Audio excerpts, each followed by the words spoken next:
I need to turn my things back on. Hold on. Because I turned them off. There we go. Okay. Good. What is up? Hello. If I am remembering correctly, we ended at the end of the trial on the first day. Yeah, day 2 investigation. Okay, good. The king returns. The king of the courtroom. And my stream title is totally a death threat to Manfred von Karma. If I make him disappear, I automatically win, right? if I kill Manfred von Karma, he can't prosecute anymore. He's gone. So I mean, it has to work. Hey, what's up? Nick, it's you. I forgot. She got arrested because she was a contempt of court. I'm glad Mr. Edgeworth made it through the day, okay? Holy fuck, this is loud in my ear holes. Okay, let's turn that down just a little bit. All right. Hold on. Let me also check this just to make sure that it looks good. Yeah, it's good. Okay. Why'd you do that anyways? I don't know. She screamed at the top of her lungs. Where's Brian the desk? Yeah, well, where's Qualls? I just need to put him in. I could probably put him in right now. I can't put Qualls in for the purpose of I haven't like made his background transparent, because if I like the Qualls you made has a background, and so it'll be like a weird black box instead of just the character. Hold on. How quickly am I going to be able to find this? Because it might take a really long time. Is it in... It should just be in pictures, right? Is it not just in pictures? Excusez-moi. I think it's in my drive. Here we go. There he is. There he is. There's Brian the desk. Literally my entire desk. He's... We'll put him down here. We'll make him a little smaller. Brian. What's up, Brian? Hold on, let's make him a little bigger. Oh, actually, I'll put him in this corner. Where should I put him? This corner? Does this corner look good? Brian, there he is. What does it even look like? I could barely even see it on my end. It looks so small. Can you clearly read Brian? Can you clearly read it, though? Are you able to tell that it says Brian? It's really small on my screen, so I can't really tell. No? Hold on.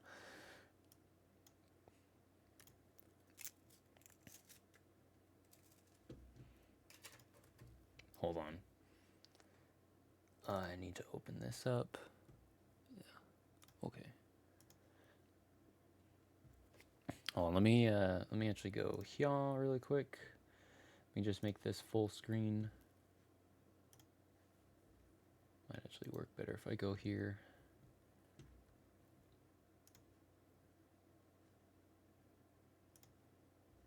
Yeah, I mean, you could see it says Brian. It's good enough. We'll just keep him like that. There he is. Did I see the new Minecraft snapshot? Depends what server you put it in. That depends whether I've seen it, the Minecraft snapshot, or not. You didn't send it? Oh, well then no, I haven't seen it because you didn't send it. I don't know what you want from me.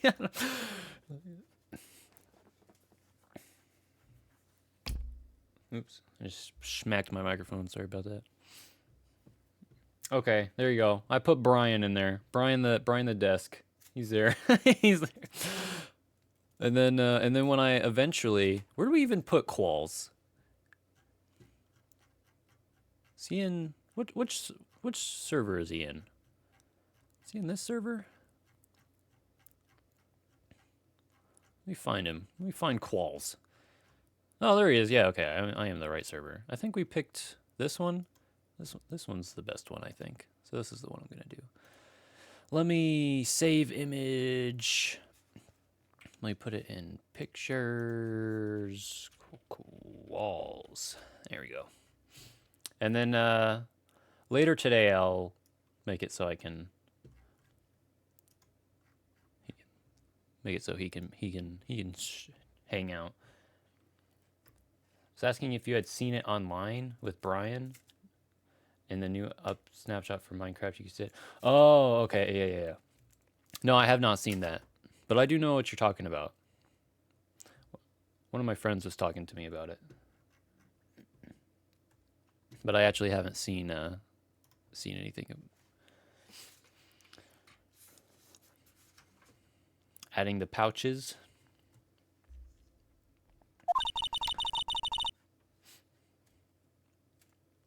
While I'm just gonna briefly go through the dialogue while you speak to me.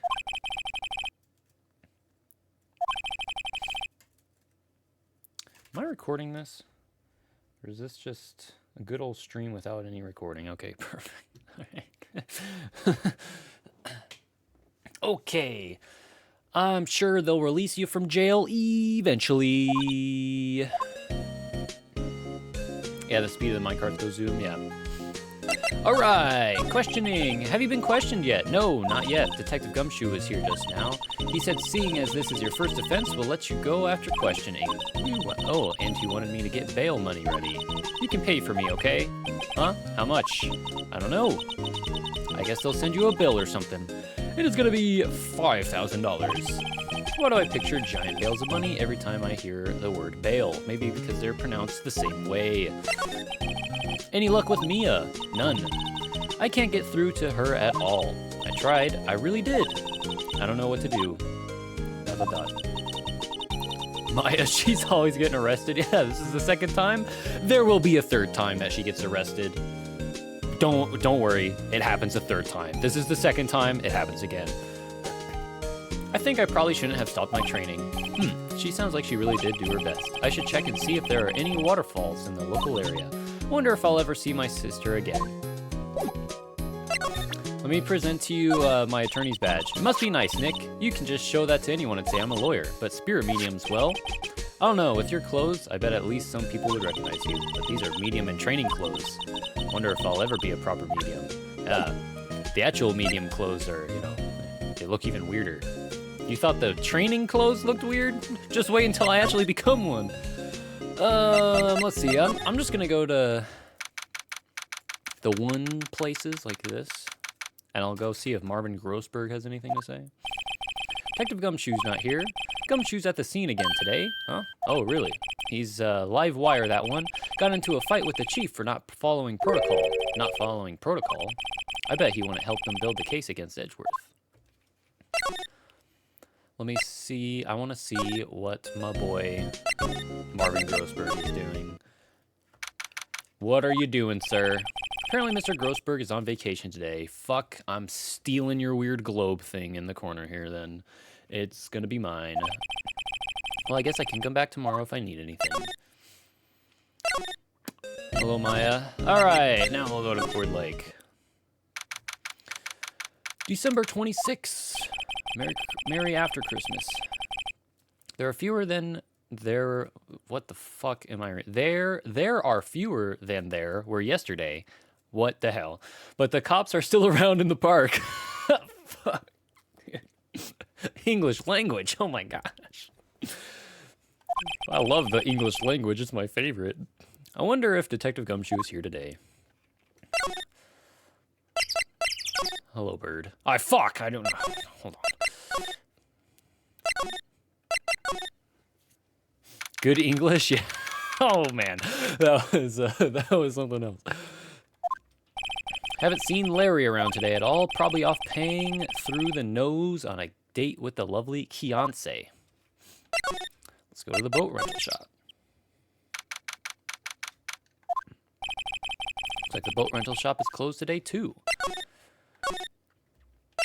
Everywhere's closed. Where's a lot of heart? Where's this bitch at? You and your afro. That's not a lot of heart, but that's a sexy man right there. Hey, Detective Gumshoe. Hey, pal.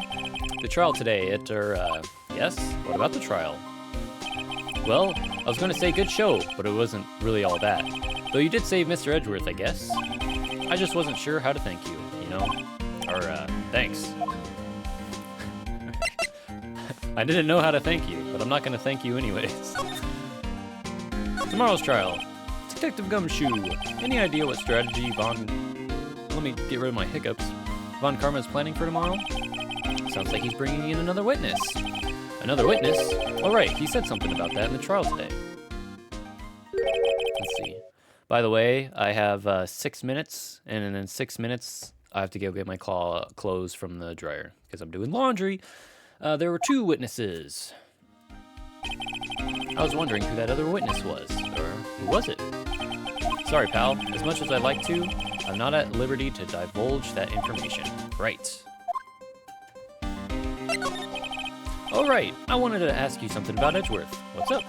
Is he afraid of earthquakes? I never heard anything about that before. Mr. Edgeworth doesn't talk about himself too much, see?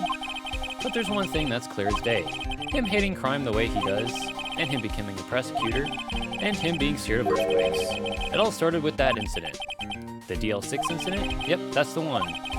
15 years ago, when he saw his father shot before his very eyes. He still feels the pain now. You can see it in his eyes. I want to talk to you about Maya Fey, huh?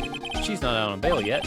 That's strange. I told them to let her go as soon as they had their report written up. Man, I don't know what would have happened in that courtroom today if it weren't for her. Seeing her getting dragged out by that bailiff. I'll be honest with you, pal. I shed a tear or two. Mr. Edgeworth, he was so moved I saw his lip trembling. Really? Cold as Ice Edgeworth? Cold as Ice is a good song by Foreigner. Look it up. He was really grateful for what you... Fuck, okay? You know what? We're not even gonna... Don't read into that. I just mispronounced everything in a sense. I'm gonna head back to the station. I'll get the report on Maya and get her out of there as soon as I can. Thank you. Oh, wait. I was wondering how much is bail gonna be. Don't worry about that. Mr. Edgeworth is posting the whole amount. Which? Edgeworth? Didn't I tell you? He's grateful to her for what she did. All right, pal. Well, don't forget to go pick her up, okay? Maybe I can get Edgeworth to pay this month's rent, too. All right. I think I go back to the detention center now. Because Lady McLaderson is out of jail or something. I'm going to talk to Edgeworth, I think. Nope, never mind. Hey, Nick, you finally came. They just finished the paperwork. I'm free to go. Free at last, eh? Those interrogators were really mean. They were like, okay, what did you do this time? Like I was some kind of criminal. Can you believe it? Well, they let you out in the end, didn't they? Oh, that reminds me. Thanks for bail. Thank Edgeworth. Huh? He posted bail for you. Said he was grateful for what you did. Mr. Edgeworth did that. I have to make it up to him. We've got to win this case, Nick. Yep. Am I gonna talk to you? Hey, what do you, what? I like how she's still behind the glass, and I'm like, all right, well, you have any ideas? What do you think we should do next? We're kind of lacking in the clues department. We could go to the park and look for Gordy. I was kidding. Still, if there are any clues out there, the park's as good as bad as any. What do you say? Shall we head down there? Sure. Have you noticed anything lately? You know, I did notice one thing while I was here in detention. It's really pretty comfortable here. It's warm, and they keep it very clean. And then have you noticed anything about the case? Well, no, not much more than that, no. She's probably still upset about Mia. I should leave her alone. All right. Let's see. There aren't many cops around today, are there? They're probably back at the precinct working up the case against Edgeworth. Hey, y'all. Oh, I don't want to see you, I'm going to be honest, but hey, it's Lotta. Y'all really did it today. What did we do now? Nah, I'm not complaining. See, I did a little thinking. A little self-reflection, you might say. This one. I realized that being a witness is a mighty big responsibility. You have to tell the truth and whatnot. You literally cannot lie. It was crazy. They yelled at me afterwards. They said, why'd you lie to me? And I said, well, I thought it would be funny. But I just went up there and started blabbing any old thing that came to mind. Lotta, So you see, I want to make it up to y'all. Make it up. Michael, you're gonna be a lawyer, Brandon? Listen, I'll let you be my lawyer, Brandon. If I'm ever in trouble, I'm gonna go straight to you.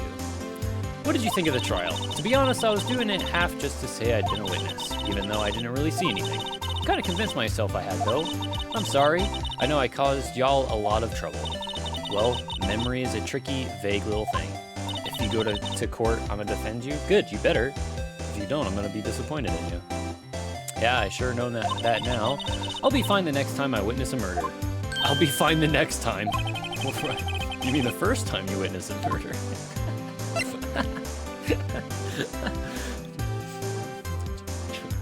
Man, I hope another murder happens within the next couple days while I'm here. I'll be able to witness it this time. What about Gordy? Right. Well, the way I figure, the trial's only stoking the flames of Gordy fever. I'll get my exclusive photos and rocket to stardom. All right, Lotta, you go, girl. I wish I could be an investigative photographer too. Finish your spirit medium training first. Lotta, what do you mean by making it up to us? Well, you see... Actually, I got a bit of information for you. Maya, don't support her. What? Let's see, that Von Karma didn't want me to say nothing about it. What information? Now we're getting to the heart of it. See, I reckoned we might be able to do ourselves a little exchange. I thought this was to make it up to us. Right. I proposed a little exchange to make it up to you. What? Information doesn't come cheap, my friend. Hey. I see you thinking, my, how unsophisticated these southern folks are. It's written all over your face. Let me tell you, most southerners are way more sophisticated than you. Yeah. We eat steak with a fork and a knife instead of just eating it with our hands. Very sophisticated. I'm just the exception, okay? Well, what'll it be? We're gonna deal or not? What do we do, Nick? Sure. Yes, I fucked you up in that last court meeting, but hey, for facts about this murder, it's gonna cost you. Yeah. I'm pretty sure she asks for any evidence about Gordy. I'm pretty sure that's what it is. She goes, give me evidence about Gordy, and then I'll tell you whatever. Okay, how much? Huh? You completely off your rocker? Billy Currington. It's a good song there. Off your rocker. I may not be sophisticated, but I'm not trying to rob the poor. Didn't you just say that you were sophisticated a couple sentences ago? Whatever. Huh? The only fair exchange for information is information. The poor. Did she call us poor? She did call us poor. Listen good. What I need from you is information about Gordy. Yep, that's what I thought. Whoa, whoa, whoa. Gordy? But Gordy Gordy might not exist.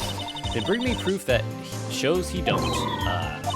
I'll be keeping watch from the car, okay? If you see something, y'all come to me first, got it? Can we frame her for the murder? Okay, right. See y'all later.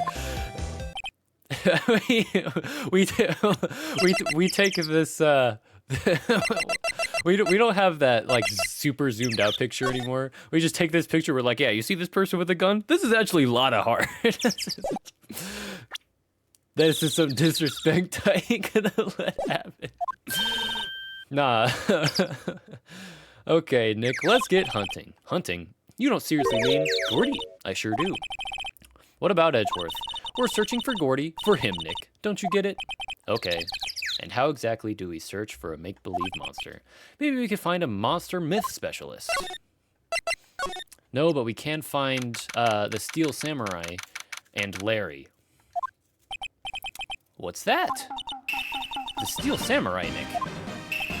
Yo, Maya! Larry! What the heck is that? Oh, it was my girl Fiance's idea. She was all, if you like put this here, it would be like really cool. And then she said, you go, girlfriend. Dude, she gave it to me along with the banner. Wow, that's really impressive. She could find those for you. Well, she knows a lot of people. And that show's finished now, so she got them for free. Right. What's up, Larry? Edgeworth. Yo, Nick. What happened with Edgy? Well, we made it through the first day in court already. I don't know how good our prospects are from here on, though. The Steel Samurai, able to kill hundreds in a split-second rule in the South. And then we get a fucking Larry. Hey Larry, did you know Mr. Edgeworth's secret weakness? He's terrified of earthquakes. He acts like a little boy. Huh. That's weird. I don't think he was ever like that in school. No? Really? Well, we were only in the same class for a little bit. He transferred schools pretty quickly. Transferred? Right. When the DL6 incident happened. Doesn't look like Larry knows about it, though. I want to know what Larry's shirt is. Like, it looks like a bunch of squares with eyes, but I just want to see the rest of his shirt. And I also want his orange coat. It looks like a suit coat, almost. Like, I want his suit coat. He shivers on the floor like a bitch when the earth shakes. Yeah, he does. And he curled up into a ball, too, if you remember that. And then, he ain't getting up anytime soon. Yeah, he's just down there. We see him, you know. When did you get that big thing? Huh? Oh, the big guy? I've had that for about a month, yeah? It's a big hit with the kids. Why wasn't it there yesterday? Huh? Huh? Oh, right. The compressor was busted. Compressor? Yeah, it's that little unit by my hot dog stand. That's what I used to put air in the Steel Samurai. It broke a little while ago, so I sent it in for repairs. Oh, and here I thought you'd inflated it all by yourself. Defense mechanism. What's this machine? That's the compressor. I used it to fill up that balloon there with air. Huh, neat. Just got it repaired yesterday. Man, what a drag that was. He was there with Maya in the cell on the floor crying, shaking, being a pussy. The fucking Steel Samurai. Look at how big it is. Doesn't that Steel Samurai look a little out of place? I mean, it's so huge. I guess it's good advertising. Something about this Steel Samurai just doesn't work for me. Huh? Really? It looks pretty well made to me. Still a novice, aren't you, Nick? Really? True connoisseurs like Cody and me don't fall for this kind of stuff. These Steel Samurai fans are obviously in a league of their own.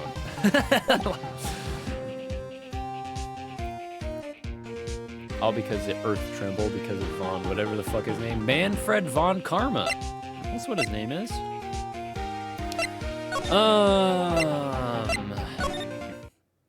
I know what I need.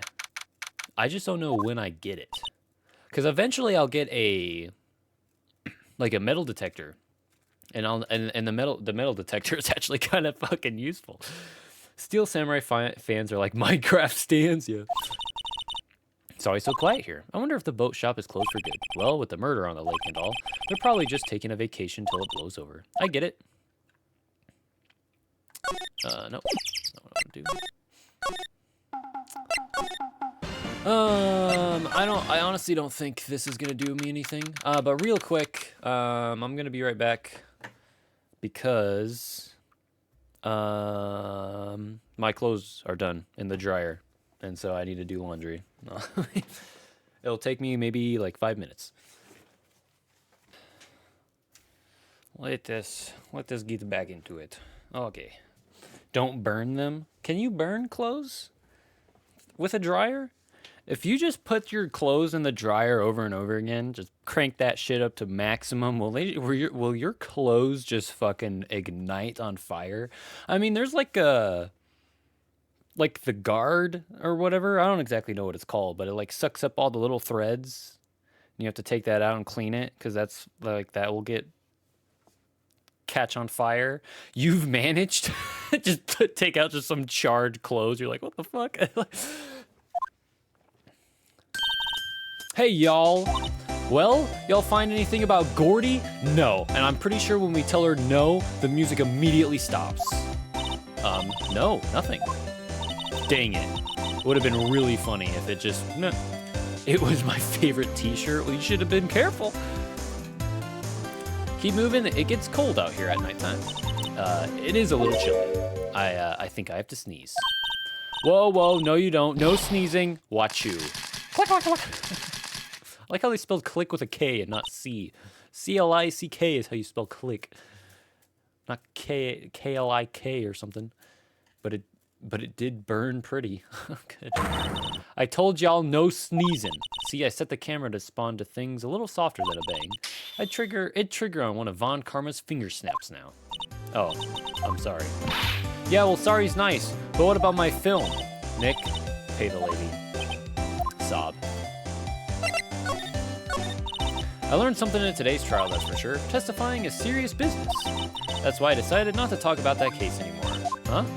Whoa, didn't you say you had information about the case? Or one of his demonic objections? Yeah. Tell us that at least. Like I said, I'll trade it for the dirt on Gordy. What are you going to do if Gordy doesn't exist? I'll quit being an investigative photographer. What? After all, I only have one photo to my name so far. Was it a good one? You bet. A UFO. A UFO? Anyway, if I can't get a career making photo this time around, then that's it. I'll quit and go back to school. Huh? So you really are a university student? Yeah, well, I'm taking a break for a bit. Right. Okay. Peace out. Let's see if I could find a gumshoe. Gumshoe, I want your stupid metal detector, because I need that. Hey, bruh. Hey there, pal. What's up? You look out of sorts. Wait, you didn't go and do something that's gonna hurt Mr. Edgeworth's case again? What do you mean again? Whatever. Have a seat, pal. I'm here for you if you need anything. Besides money, that is. How's the investigation proceeding? Ah, yes, I fucked you in that last trial and lied. Anyways, I got some information that can possibly prove a man's innocence. But that's gonna cost you, by the way. I'm not gonna talk about the case anymore. That's Lana. She did that. Indeed, she did do that. It's not really. We have another meeting coming up. We're supposed to talk about Mr. Edgeworth's motive. His motive? See, Mr. Edgeworth's father died in the DL6 incident, and the guy who got the lone suspect declared innocent was the victim in this case, Robert Haddon. They're saying that's why Mr. Edgeworth shot him, but it only took him 15 years to do so. Even if he was a little kid 15 years ago, you still can take a gun and kill somebody. And Edgeworth never talks about his past. I bet they'll drag that out and hit him with it in court tomorrow too. Poor Mr. Edgeworth. I gotta admit, it doesn't look good, pal. Isn't that a crime to withhold information in a... Well, I mean, it doesn't have to be a murder trial. It's a crime to withhold information in any trial, anywhere. That's why they tell you that do you swear to tell the whole truth, nothing but the truth, and only the truth, so help you God, or whatever.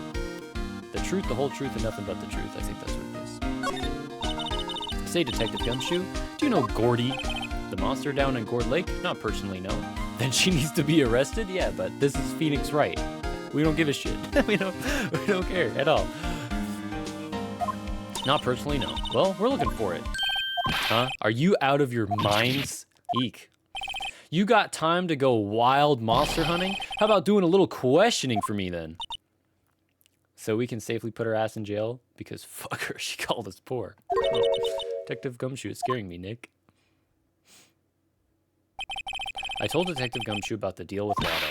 Nick, try telling him sooner next time. Or sorry. I took that shit personally. I see, pal. Sorry for shouting at you. Okay.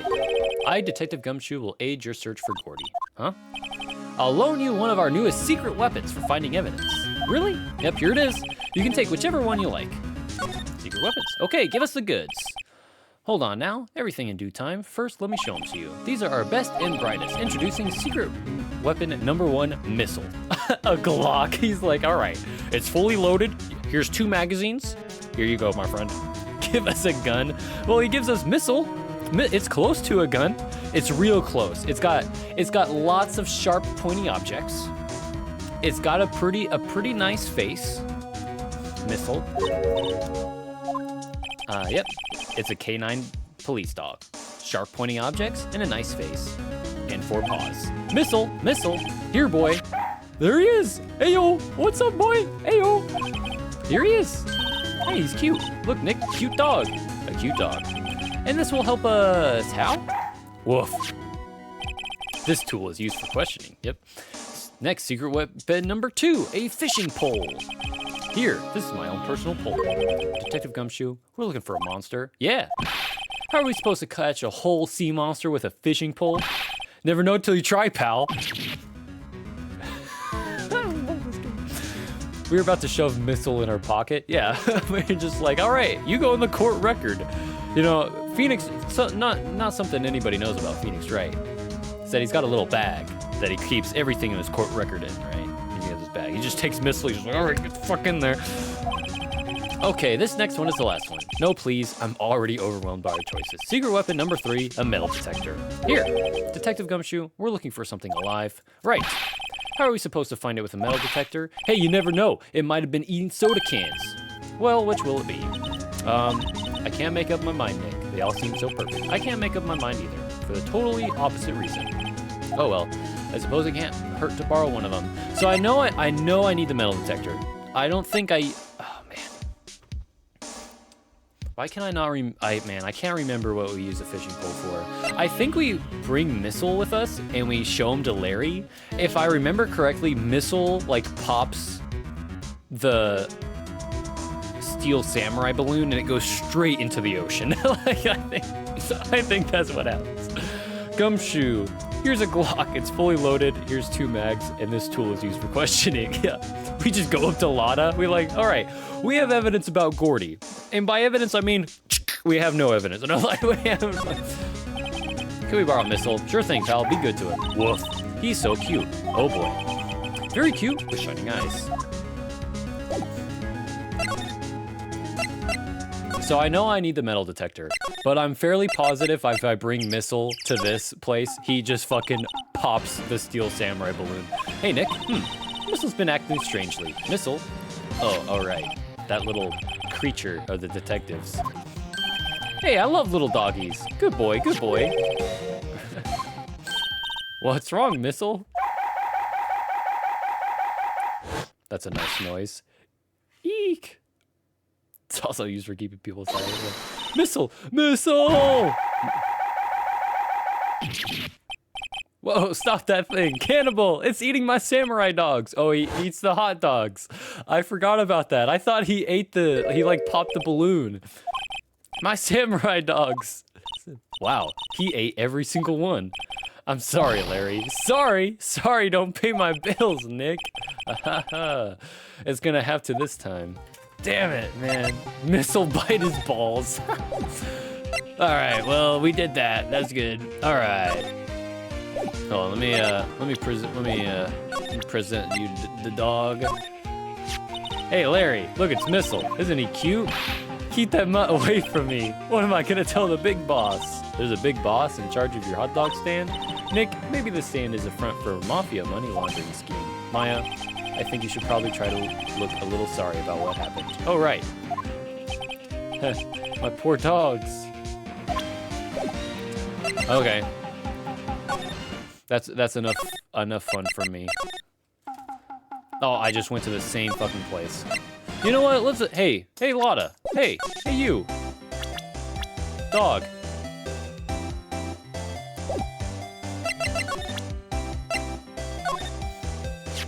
Hey, Lotta. Oh, cute. He yours? He's a canine police dog. His name's Missile. Ah. Canines are the ones they use to sniff for things, right? Wonder what Gordy smells like. I hadn't thought about that. I just wanted to show Lotta the dog. Let me go to the entrance again. Let me move here because I want to change. I get an achievement to borrow every single thing, so I'm just gonna get this. All right, and then let me get the metal detector. This should be an achievement. Remember, you're hunting for a monster. Anything is possible. Anything. Hey-oh, achievement. Got it. Phoenix, hey Gumshoe, here's Missile back. Pulls out the dog from his pocket. Yeah. Okay, so now if I move... I don't think I can talk to you about it. So I want to go to the boat rental shop. Yeah. Nick, it's beeping. The metal detector's found something.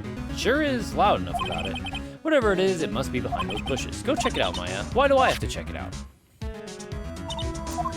Nick, look, huh? An air tank.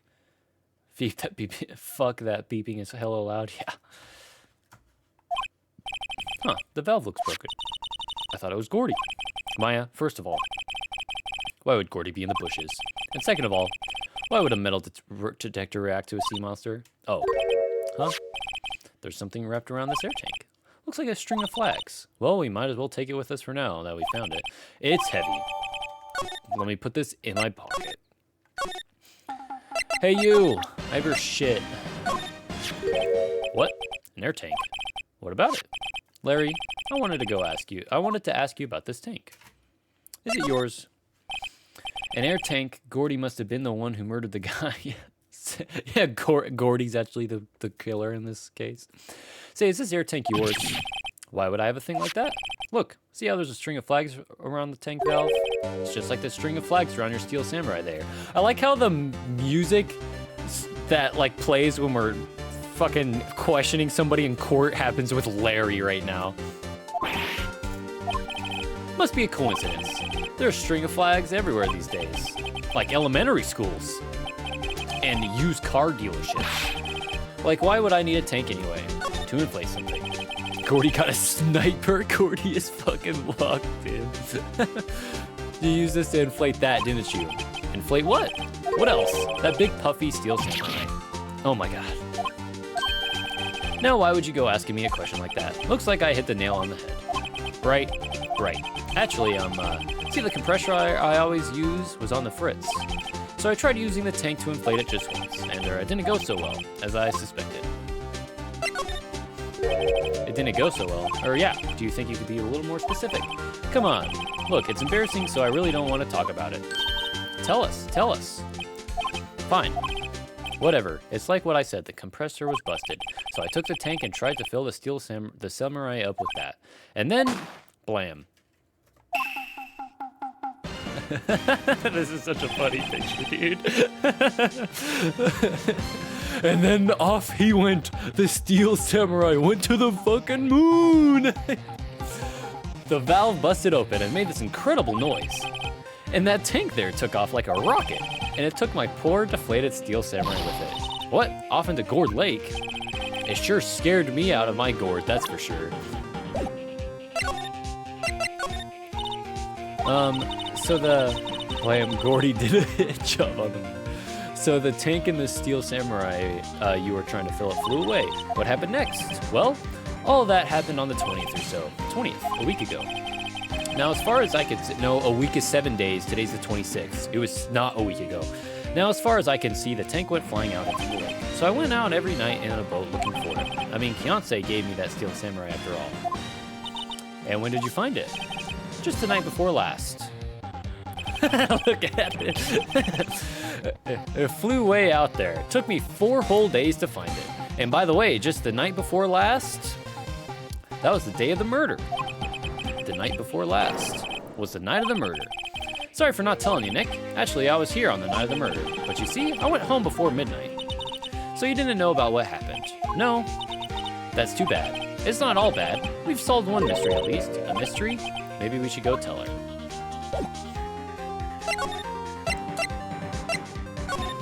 By the way, Larry literally saves our life in this next trial because he comes over and says, I was there on the murder, and he literally throws Von Karma for a loop.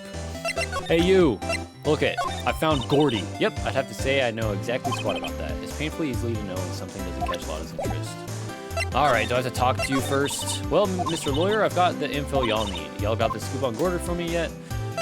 Gordy doesn't exist. Lotta, there is no such thing as Gordy. Now he's telling the truth, he hired Gordy to kill the guy. What? I don't know what Lotta said before this, but really, Nick? Y'all got some proof Gordy doesn't exist? The proof that Gordy doesn't exist is here. Of course I have proof. No lawyer worth his badge would make a claim without the proof to back it up. Here's the proof that Gordy doesn't exist. Take that! Dude, this heavy-ass air tank. Take that! Ugh! Ah, fuck. What are y'all doing with an air tank? This is Gordy. Take that, bitch! Excuse me? What exactly are you saying, Nick? There's a stand near here, a hot dog stand. There's a giant inflatable samurai doll there. About a week ago, an idiot who happens to be a friend of mine trying to fill it. He used this air tank, and when the valve blew, the tank flew into the lake. Apparently, it made a pretty loud bang when it flew. A bang. It looks so fucking cursed. The tank, along with the still deflated samurai, fell into the lake. At the same time, a couple was taking a photograph of the lake. This photo. Wait, so you're saying that Gordy is really the steel samurai? And then Lotta cries because her investigative photography job fucking went to shit. Why is the samurai's hand like that? He was holding a fan or something, and that's probably why it looked like that. We can go back to look at it, and we can see what his hand looked like. Well, that's a fine way to ruin a gal's dreams. I'm sorry, Lotta. Nah, it's okay. You win. I'll give you your info like I promised. Poor Lotta. So tell us this information you have. A promise is a promise, I guess. I overheard the cops around here saying something about the witness tomorrow. They said he's the caretaker of the boat rental place up the path here. Boat rental. There's someone there? I mean, it looks so deserted. Just an old guy living all by himself. Y'all should go check it out. Thanks, Lotta. We will. Let's get cracking, Nick. Let's get crack-a-lackin'. Hold on. Something else? Yeah. The night of the murder, my camera clicked twice, you know? Wait. So you have another photo? Well, yeah, but there's nothing in it all. It's just the lake. I figured it wouldn't be much use as evidence, so I kept it to myself.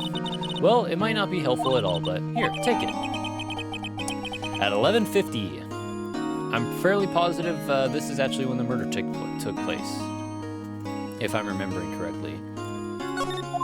Bye now. Y'all take care. Time for me to pack up and leave.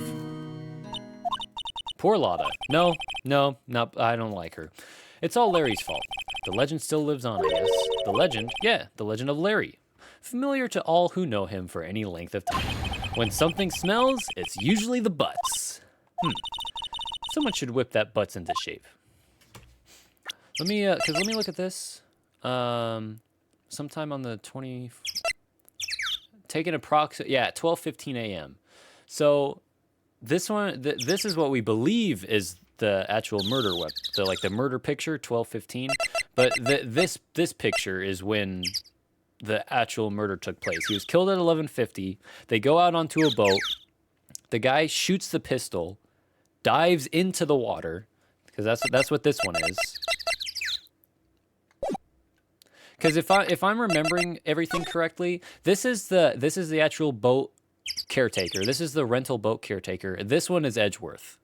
He fired the pistol just by Edgeworth. Then he dove into the water. Edgeworth picks up the gun. That's why his fingerprints are on it, because he's wearing gloves, this guy. And let's see, this was at 12:15. This was at 11:50. So 25 minutes earlier is when the boat rental caretaker killed our guy.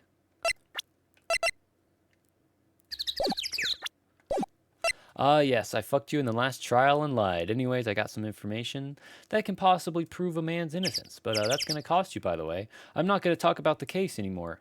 Damn, Gordy doesn't exist? Well, damn, guess I'll die anyways. Here's some fucking useless information about a witness that's only me telling you that they're gonna question a man. Let's see, let's look at his hand. Yeah, he's holding a fan, and that's why his hand was like that. I don't know. You should hold fans like this. But we can just listen to this music for a moment. Oh yeah. Hold on. Boat rental shop. Hey Nick, this is the boat shop that Lotta was talking about. The way his hand was positioned. Yeah, he's trying to, I don't know. He's duck or something. This is the boat shop. Yeah, you're right. It doesn't seem to be anyone around at all. Well, let's go check it out anyways. We are just going to start breaking and entering. Hello, Parrot. How are you doing, sir? Meg, that you? By the way, Brandon, this guy, he's the murderer. This is him. Say hello. Eek. Hey, is that Keith with you? Holy shit, is this guy homeless? No, he lives in the boat rental shop. Also, this I mean, I don't fucking care about spoilers. I'm telling you anyways. His little dementia, mental state thing is just an act. Like he's not actually a crazy old man. Hey, is that Keith with you? Where have you two been? I've been worried sick. Nick, you handle this. I think I'll leave this one up to you, Maya. Meg, yes? Finally, made up your mind, have you? My mind? You'll run the pasta shop when I'm gone. Pasta? Glad to hear it, glad to hear it. You make your old man proud. When you kids left the house, I didn't know what to think. How am I supposed to keep this place running, an old man like me? The fucking... So he's just being dumb? Yeah, he is just being dumb. The fucking pasta shop? Yeah, he runs a pasta shop. So, like, just a little bit of backstory about this guy. We learned that 15 years ago in the DL6 incident, when Edgeworth's father was murdered, this guy was the bailiff there. Or, yeah, I think he was the bailiff. Like, he was in the DL6 incident. He was involved in it. And I believe this is the person who Misty Faye, which is Maya and Mia's mother, said killed Edgeworth's dad. She said it was this guy. He's the guy who killed me, or killed his dad.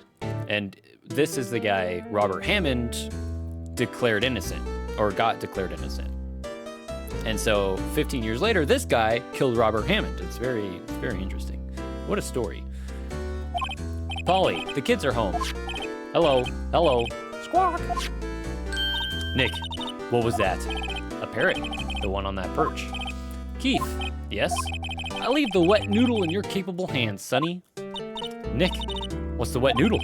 Based on the available evidence, I'd say it's the name of his pasta shop. That's a relief, isn't it, Polly? Hello, hello. Squawk. Yep. And then he falls asleep. Take the bird and shove it into the pocket. It could be used as evidence. Brandon, you're a genius. Because it happens. I guess he's relieved.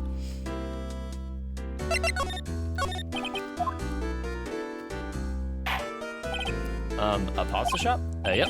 To think the wet noodle will live on when I'm gone. My father started it, you know? So that makes you two the third generation. I'm fucking goated. You are goated. Meg, yes? Tomorrow, we'll start with the secrets of dough tossing. Dough tossing? You too, Keith. Yes? You'll be the best pasta wrangler the West has ever seen. Pasta wrangler, the West? Isn't pasta from Italy? Meg, yes? You know the best pasta's always been made west of the Rockies, don't you? Right, of course, everybody knows that. Nick? Huh? How long do we have to keep up this all-in-the-family charade? I love how they play along, yeah. This old man must know something about the murder. We're not leaving until we find out what that is. Wake up. This is a boat rental shop, right? What are you talking about? This here's the Palace of Pasta, the wet noodle. Though now that you mention it, we haven't gotten many orders for spaghetti lately. All the kids come up and say, yo dude, we want to ride in one of your boats. That's why I keep them boats out there. Youngsters these days. Darned if I understand it. I'm pretty confused myself. Nick, this isn't going anywhere. But this old man is the witness tomorrow, right? We've got to find some way of getting information out of him. The fucking Palace of Pasta? Dude, make a restaurant. I think I'll make a restaurant and name it the Palace of Pasta. Wow, what an amazing parrot that is. Good morning. Hello. It ignored me. I gotta make an AI image of the fucking Palace of Pasta. You do it, bro. Make it elaborate, make it glorious. What, you forgot Meg? You gotta call her name first. Her name? Polly. How you been? Hello, hello. Squawk. See? Neat. So the parrot's name is Polly. Oh, here he is. We just fucking get in the bag. Too bad all she can say is hello. Har, har, har. Old Polly can say lots of things. You just need to know the secret words. Secret words. Polly, Polly. What's your name? Polly. Squawk. Oh, what's up, Henry? Hee, cute. Maya's found a new friend. I believe this is a safe. If I say, look, a little safe. It's locked. Oh man, if we ask the bird what the safe combination is, she tells us.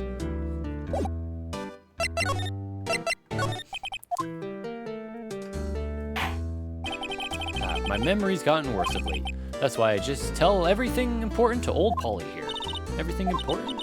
I wonder. Polly, what's the number to the safe? 1228. Squawk. All right. Hey, Polly, watch it, will ya? Hey. See, Nick, all it takes is a little clever thinking and a criminal mind. Quick, Nick, write that number down. Hey, don't get me involved in your little heist schemes.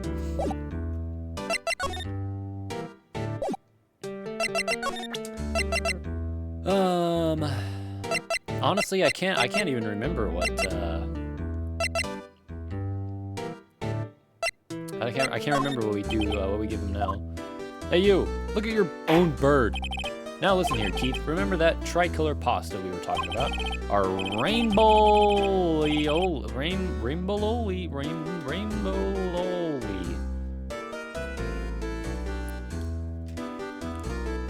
I figured out the last color we should use. Indigo blue. Well, if you're fucking trying to make the rainbow, Roy G. Biv, my friend. Indigo blue.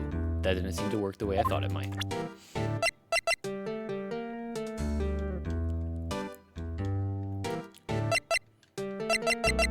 Hey you, someone died. I would like you to look at this. Alright. I don't think we have anything else for you, sir. So we head out. Goodbye.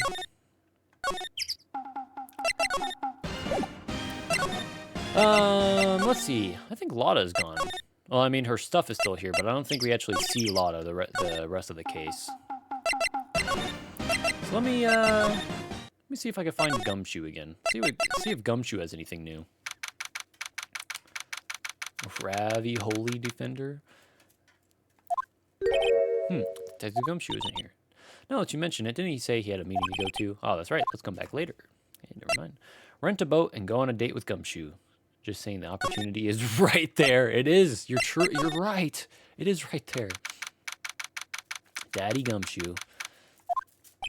Looks like Edgeworth is in questioning. Let's come back later. Guess so. Oh my god. Hey, Grossberg. You still on vacation? He's still on vacation. Jerome! Yeah, there he is. Ayo! The Palace of Pasta has mid-main. Hold on, let me look at this.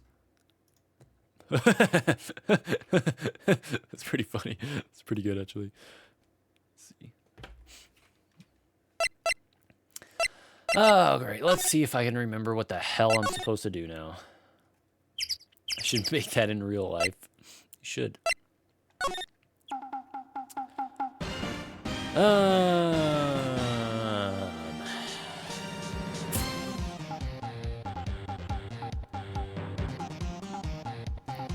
Kingdom fit for Michael.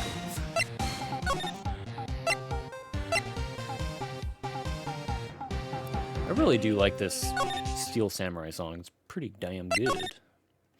Let me move back in here. Hey, you. Hey, you want a gun? Now listen here, Keith. Remember? Yeah, okay. You know, now that I know the password to the safe, let's just fucking open it up. Well, fucking, we know what the password is, bitch. We have a gun. It is loaded. See, I'm really trying to remember what I'm supposed to do right now.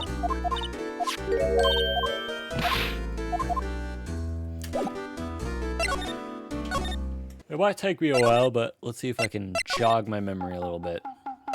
Hey, you! You want a bird? Sorry, Nick. I don't know much about that. I'm a mere seller of hot dogs. Are you going back to a life of crime? Yeah, there's a reason she's been arrested twice.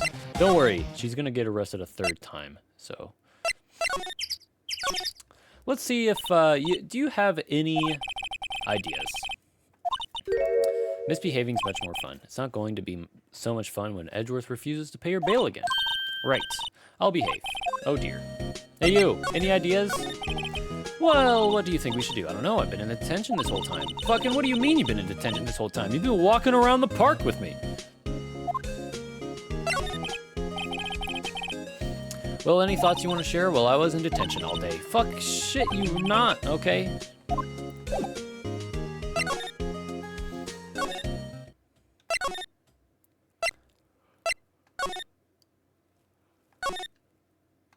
Huh.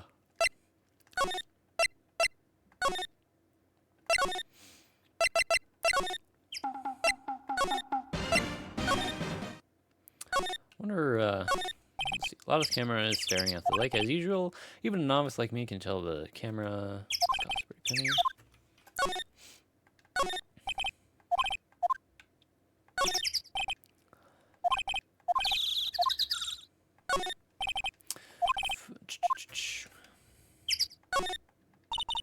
Hey Nick, what don't tell me you're hungry again? No, I was just wondering, why are camping pots and pans made of aluminum? They didn't talk about that in any of the law books, so there's no law saying that they have to be made out of aluminum then? I'm not having this conversation. Oh, okay.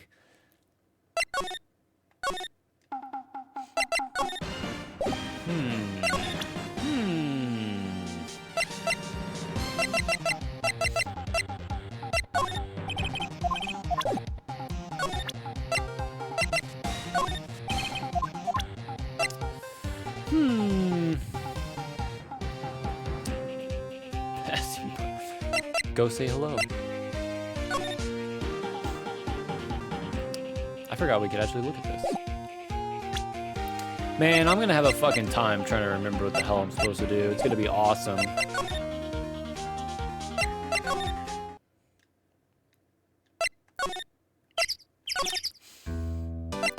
wonder if I percent the bird. Did I already try this?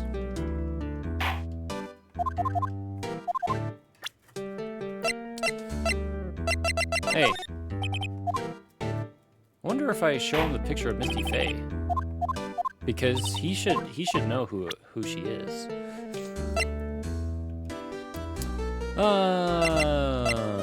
Fucking Gordy.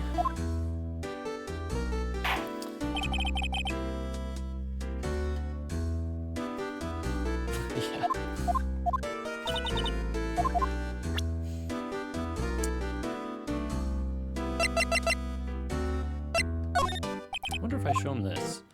I'm a lawyer. I'm not joining your pasta shop. Ah, okay, here it is. That's a lawyer's badge. Yes, it is.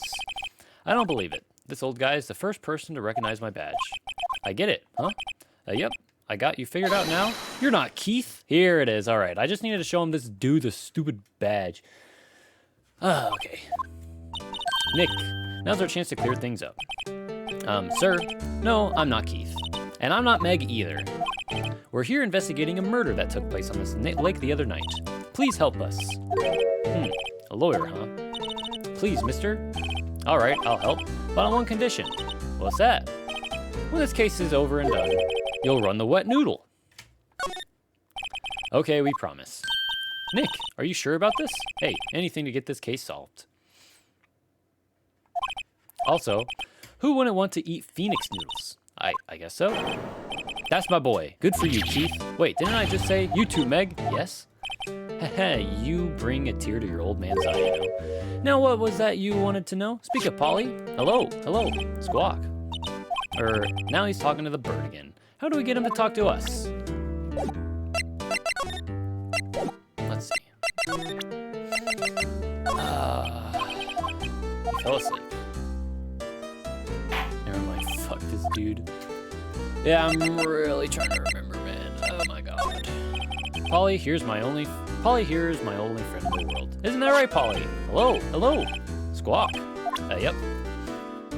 I will show you literally fucking every picture I have until you respond. Yep, I've seen this.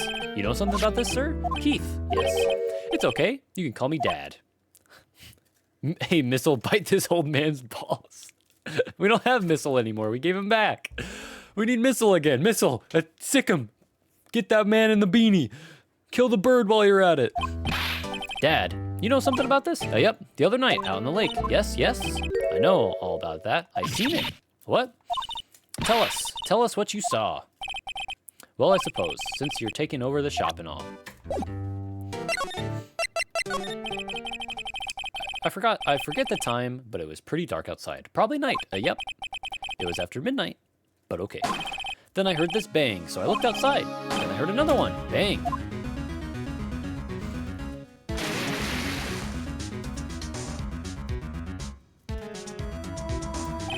A little while later, this boat comes back, and a young man walked by my window here.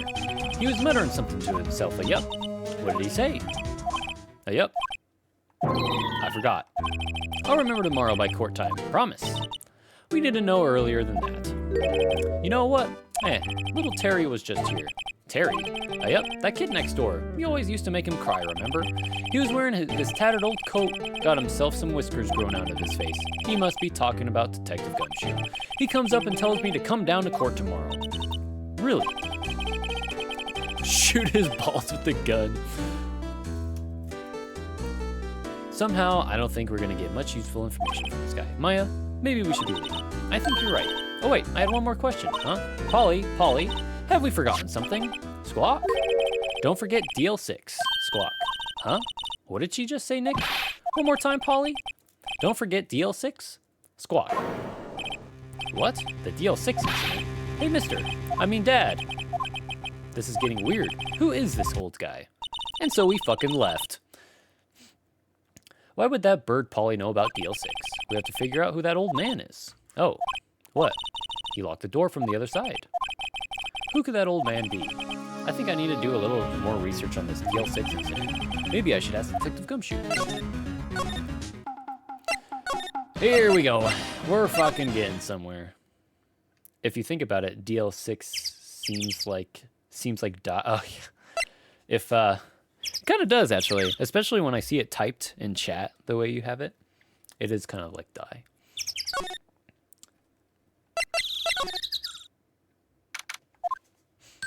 Hey pal, long time no see. You don't look so happy. What's wrong this time? Actually, we want to ask you something, yeah? You know the boat rental shop down at Court Lake? Oh yeah, the old man who runs it is appearing as a witness in court tomorrow, right? Huh? How'd you, that was supposed to be top secret. Do you know who that old man is, Detective? Actually, I don't.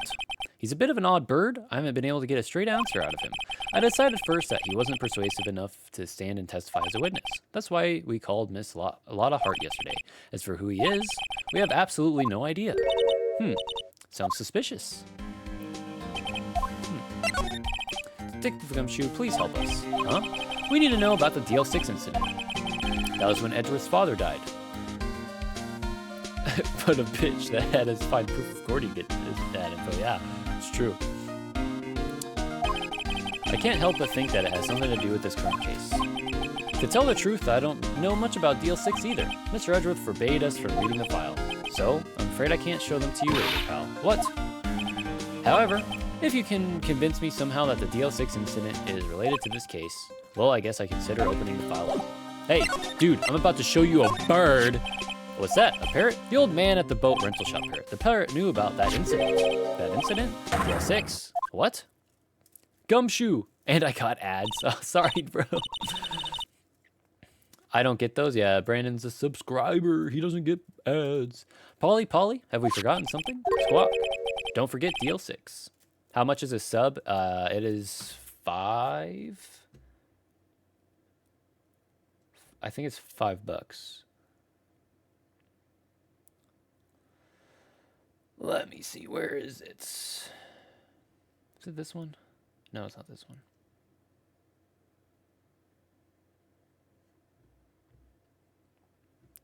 If you give me a sub, you just have to pay 14. Oops, drop this.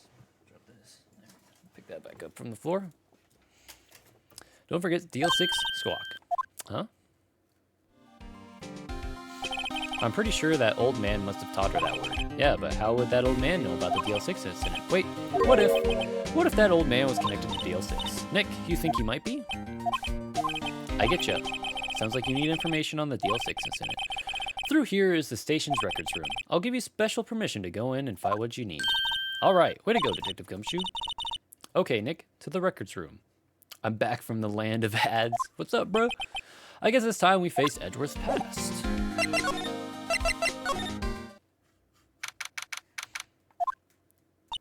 Wow, it's amazingly dusty. 10 years of files and 10 years of dust, I guess. Let's find that DL6 stuff, quick. 15 years ago, both me and Edgeworth were 9 years old. We were almost through with 4th grade when he suddenly transferred. I see Brian. Yep, there's Brian. There he is. He's there. Because of DL6? Nick, I found out where the file is. Oh, thanks. Just let me know what you want to know about the DL6 incident. I'll get to the file. Well, first I have to get a handle on the main facts, like a summary. Right. Summary. Found it. Here you go. December 28th, 2001. That's exactly 15 years ago from the day after tomorrow. So in 2 days, the case is closed.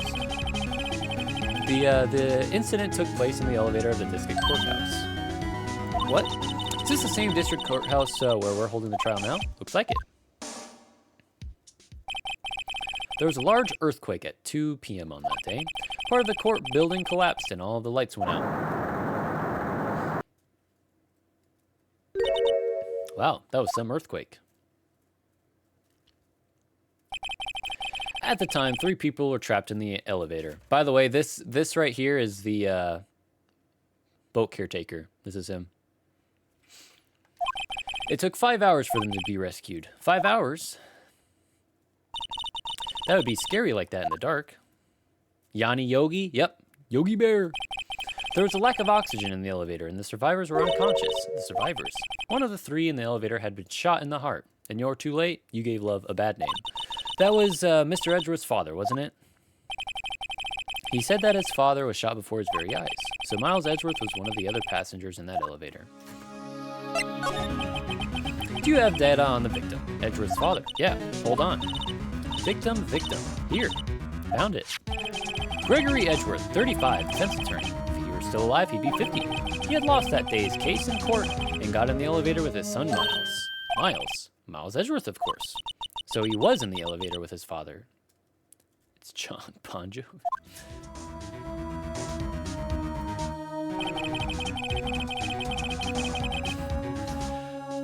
From the angle of the bullet and other evidence, it could not have been a suicide. The murder weapon, a pistol, was found in the elevator. The pistol had been fired 2 times. Where have I heard that before? Huh, it sounds just like this current case. What's going on? Got any data on the suspect in there? That would be the guy that my mom got arrested. Hold on, this is it. The man arrested as a suspect in DL6 was Yanni Yogi. He was a clerk in the court, apparently. Oh, clerk, okay. I thought he was the bailiff, but he's actually a clerk. So he must have been the 3rd person in the elevator. Well, then he had to have done it. But he was found He was found innocent thanks to his defense lawyer, Robert Hammond. In the anime, he was a bailiff? Oh, okay. Hammond, the victim in our case. Right. The suspect, Mr. Yogi, was oxygen deprived, so much so he had brain damage. He lost all memory of being in the elevator. After he was declared innocent, he disappeared. Where could Yogi have gone to, I wonder? He may be closer than we think. I guess I know generally what happened in DL6 now. I still don't know what sort of impact the whole thing had on Edgeworth. Nick, are we going to take the whole file? There's too much, we'll never get it out. You're right. How about we just take what we think we'll need? Right. That's probably all we're able to find here. Now all that's left is the trial tomorrow. I wonder how Dad will do testifying in court. To be continued.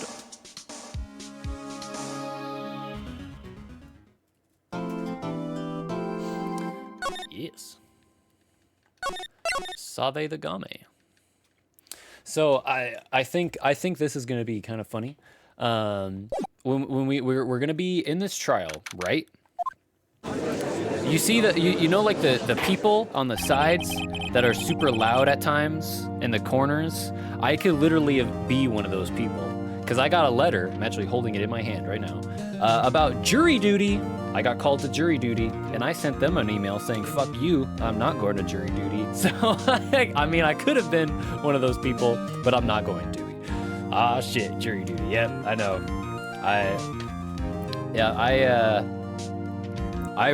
I really hope they don't call me, because now I'm basically I'm a prospective juror.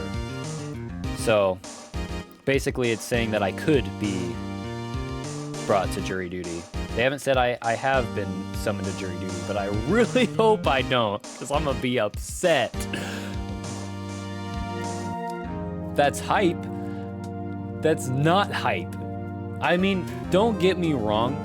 Before I decided to go into radiology, I wanted to go into law. So, I mean, jury duty would be very interesting. It'd be boring, but it'd be interesting. But I am working in radiology. If I get summoned to jury duty, I'm gonna be upset. But I love it. Michael as a lawyer, I need to see that. I don't think I was gonna aim for a lawyer, because our local college has like paralegal. Could have been a court recorder. Court recorders actually make more money than you would think for just typing down what people say in court. You'll be a great lawyer, Brandon. Court is now in session for the trial of Mr. Miles Edgeworth. The defense is ready, Your Honor. Very well. Apparently the prosecution is also ready. Who is the judge here? Mr. Von Karma, your opening statement. Very well, no opening statement, so. Not so fast, Judge. I was taking a meaningful pause before speaking. I got a fast words per minute. I can be a court recorder. The court recorders make a lot more money than you would think. They have like a special keyboard. You could look it up, but they have a special keyboard that doesn't have like all of the keys. I'm gonna look it up. Yeah, it's very interesting looking because the keyboard has been shortened into a way that you could have like your fingers are able to hit every letter quicker, so you could type faster. So if you have a fast words per minute and then you get a court recording like keyboard or whatever it is, you could type even faster because that's what it's made to do. Right? Of course. A prediction. Snap. Today's trial will end 3 minutes from now. I love it when this prediction does not hold up because he gets real upset about it. 3 minutes! That thing looks funky? Yeah, it is pretty funky. And your only job is just to type what people say. It's kind of like this thing, here. Lotta's deposition. I heard 2 sounds like gunshots just after midnight. Like this is you would be making things like that. Her whole entire testimony. Order. Mr. Von Karma, what is the meaning of your statement just now? Then he gives some BS excuses. Yeah. Bob, must you question everything? It will be over in 3 minutes. We have no time to waste. I'll call my witness now. Right. I call my witness, my decisive witness. Assistant stand. Is that mysterious boat shop owner. What's up, Yanni Yogi? Witness, state your profession.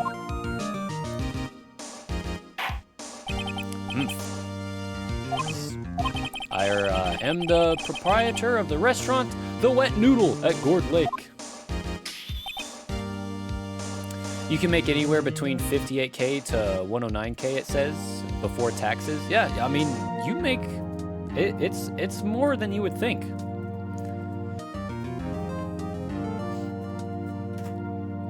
I was talking to some of the techs I work with, and they said if I become a physicist, I can make $280,000 every year. And that is after taxes.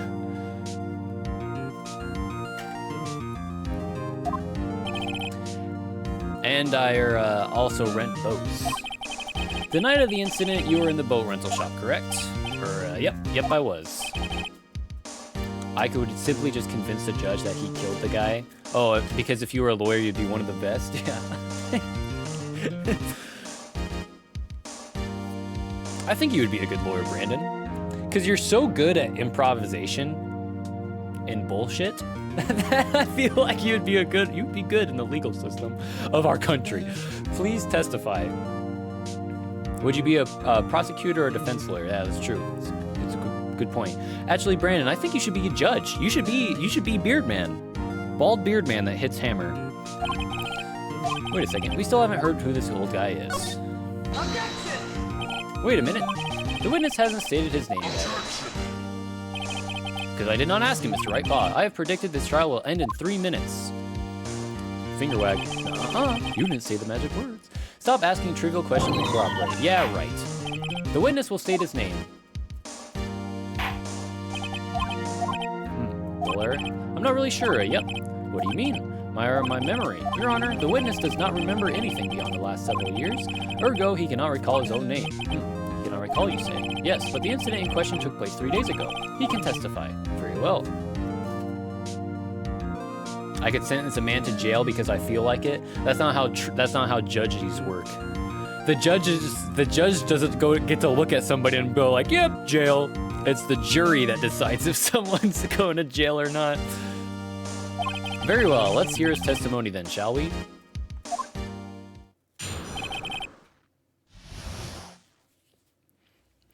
Von Karma just said, "Let's speed run this trial." Oh yeah. And also, I like how he says 3 minutes, but in reality, this takes so long. It was the night of the 24th, just after midnight. Yep, I was in the restaurant where I rent boats as usual, and then I heard a bang. Yep. When I looked out the window, I saw a boat just floating on the lake. Then I heard another bang. Just about then, the boat comes back to shore, and a man walks by my window.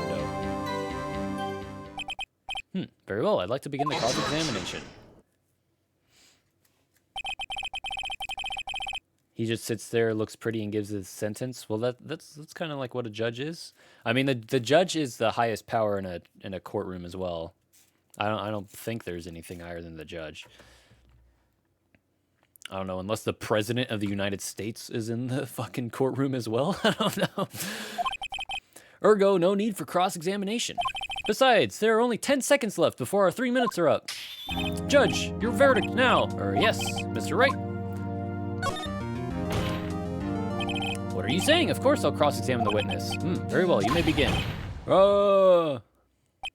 Excuse me, Mr. Von Karma? 3 minutes just passed. I see. Well then, let's take our time. You may cross-examine the witness. I would kick ass as a lawyer. Oh, boo-hoo, Karma. Yeah, I know. Would you like some tissues for your crying? It was the night of the 24th. Just after midnight. Just after midnight, you say? Yep, just around then. Are you sure? Pretty sure, yep. When I talked to you yesterday, you were rather vague about the time. I'm surprised you seem so sure about it today. Bro's having a shit just because 3 minutes passed by, correct? I asked him, and he remembered. Isn't that right? Don't glare at me like that. I remember it clearly, I do. Yep. You see? Continue. Is there anyone who can verify that? Well, I guess Polly could. That's not good enough for a court of law. Mr. Wright, exactly what's not good enough? Your Honor, this Polly is a parrot. A parrot? Don't be so hard on the girl, Keithy boy. Keith? Karma is a child? Yeah. The prosecution concedes that we cannot prove the witness was in the shop. Witness, please continue. Then I heard a bang. And where did the bang seem to come from? From the lake, I figured. Are you certain? Yep. Good. Continue. Was there someone in the boat? It was pretty far out there. I couldn't see clearly, but I figured there was 2 men out there. Yep. But you couldn't see them clearly. Yep. At the time, that is. At the time. So you heard 2 gunshots total. 2 gunshots total. That's what Lotta said in her testimony yesterday. Then the boat comes back to shore and a man walks by my window. Karma is the type of child who switches up the results in a game so he can win. That's against the rules. Well, who says so? Says me. Polly won a pound of crack. By your window. Yep, by my window. Right outside the window. My little shack. And could you see the man's face? Well, the fog was pretty darn thick, but he was right there in front of me. I saw him. There's a rather important detail. Please add it to your testimony. Tisk, tisk, tisk. I have a bad feeling about this. That man was the defendant. He was saying, I can't believe he's dead.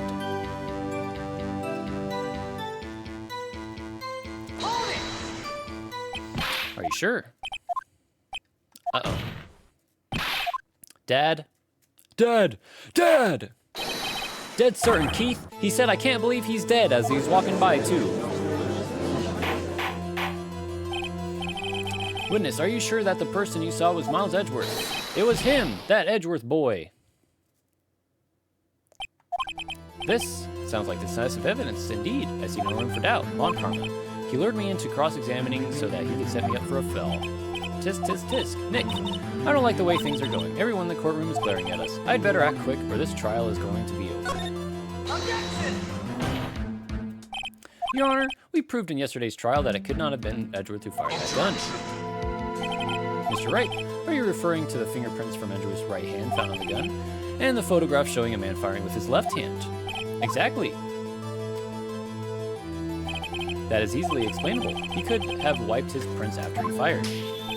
You are ignoring the truth of the matter here. Everything in this witness's testimony is true. The judge is lost in shock. What should I do? Your Honor, this witness claims that Edgeworth said, I can't believe he's dead, but his word is all I have. If he were telling a lie, Mr. Wright, in a court of law, the evidence tells all. Apparently, you have yet to realize even this basic fact. If you say his testimony is lie, show us proof. Nick, do we have evidence? It's no good, there's nothing I could do. Are you sure? To be honest, I don't know what to do anymore. Please, can you hear me, sis, please? We need your help, Nick. Nick needs you. I'm pretty sure this is where Larry just busts in. He just kicks down the door. Poof, I'm Larry! Tisk, tisk, tisk. 3 minutes was perhaps too high an expectation. However, 15 minutes isn't bad. This must be a new court record. Enough. The witness may leave the stand. He's actually just on the ground, sleeping. He can actually stay there. This court sees no reason to further prolong the trial, nor is there any need for more time to decide the case against the defendant. This case is extremely clear. I see no room for misinterpretation of the facts. This court finds the defendant, Mr. Miles Edgeworth. The accused will surrender to the court immediately to be held pending trial at a higher court within a month from today's date. That is all. This court is adjourned. Wait! Who was that just now? Huh? What? Larry? What are you doing here? Listen, you gotta listen to me. I was there in the park the night of the murder. I wasn't sure about it until just yesterday. Why did Phoenix look like he busted a nut? I don't know, man. But today I remembered it. Remembered what? The gunshot. I heard it too. Order. What is the meaning of this? The verdict has been decided. I call for an adjournment. One moment, Mr. Von Karma. So you say you heard a gunshot. Yeah, I did. A gunshot that night. I was sitting here in the audience, listening to the testimony, and I was, I like this sentence because it makes you think that he just fucking dove from out of the peanut gallery. He was just like, I was there. I was sitting here in the audience, listening to the testimony. Then I realized something he said was different from what I remembered. Anywhere, I can't just sit here and let you call Edgy a murderer. Yes. Okay, thank you. In the anime he did? Oh, good. It's just not right. I'll testify. Let me testify. Order, order. Well, this is the first time something has happened like this in my court. I'm not quite sure how to proceed. Judge, you have already given your decision. The trial is over. Nick, this is it. Larry's given us one final chance at this. She's right. If only it wasn't Larry. He can make things even worse. Mr. Edgeworth was just declared guilty, Nick. It doesn't get any worse. You're right. Okay. Bro nosedived into the fucking stand and said, hold up, let me speak. Let Larry spit them bars. Your Honor, if there is another witness, it is our duty to hear him speak. Right here, right now. A waste of time. The verdict cannot be overturned. Allow me to speak my opinion. In all court proceedings, it is our duty to prevent an inaccurate verdict. In order to make sure no mistake has been made, every witness should be heard. What is this? I withdraw my previous verdict of guilty. Bro, did Karma's finger wag says, no, you didn't say the magic word. Mr. Von Karma, I order you to call this new witness to testify now. What? The court will adjourn for a 5-minute recess. After that, we will hear this new witness. Court is adjourned. Love how the judge is like, I take it back. Yeah, me too. All right. I'm going to be right back because I need to get my clothes again from the dryer. Your calf is vibrating. I don't even know what to make of that sentence I just read. I hope your calf vibrates nicely or something. Ooh, that was too close. Sorry to keep you on your on the edge of your seat like that, Edgeworth. I've seen worse. Yeah, right, Edgeworth. You're sweating bullets. I just wonder what Larry plans to say in there.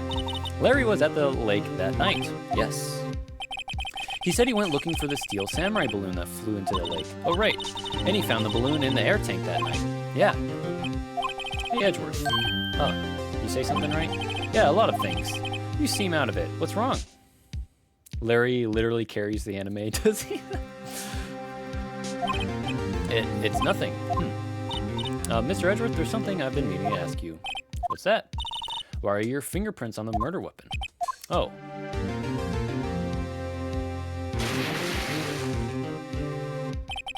When he fell into the lake, I went into a daze.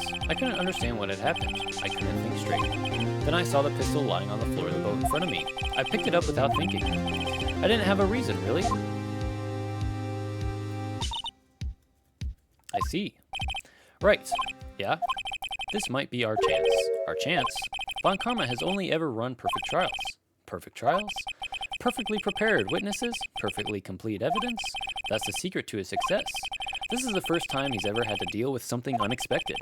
He has to let someone he hasn't even talked to testify before the court. And that someone is Larry.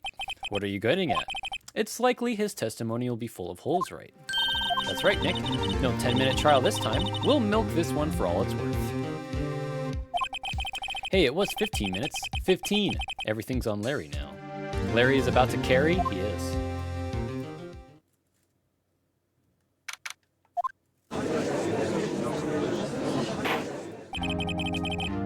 Court is now back in session. I'm gonna really quickly save the game. Okay. Witness, please testify to the court about everything that you saw on the night of December 24th. Right, leave it to me.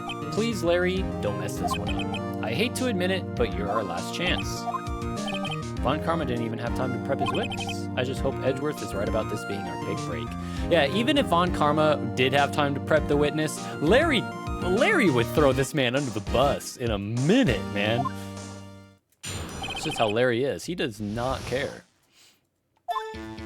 That night, I was out in a boat on the lake. I was looking for something, and I found it. So I quietly slipped the boat back in the rental dock shop. Then, just as I was thinking about going home, I heard this bang. I looked out over the lake, but I didn't see a boat. So after I heard that single gunshot, I went home. That is so true. That is true. That was an unusually vague testimony, even for this court. In any case, Mr. Wright, you may begin your cross-examination. Yes, Your Honor. What's wrong, Nick? It's Larry. I have no idea what he's going to say if I press him. I'm a little scared. Well, we've come this far. There's no way to go but forward, Nick.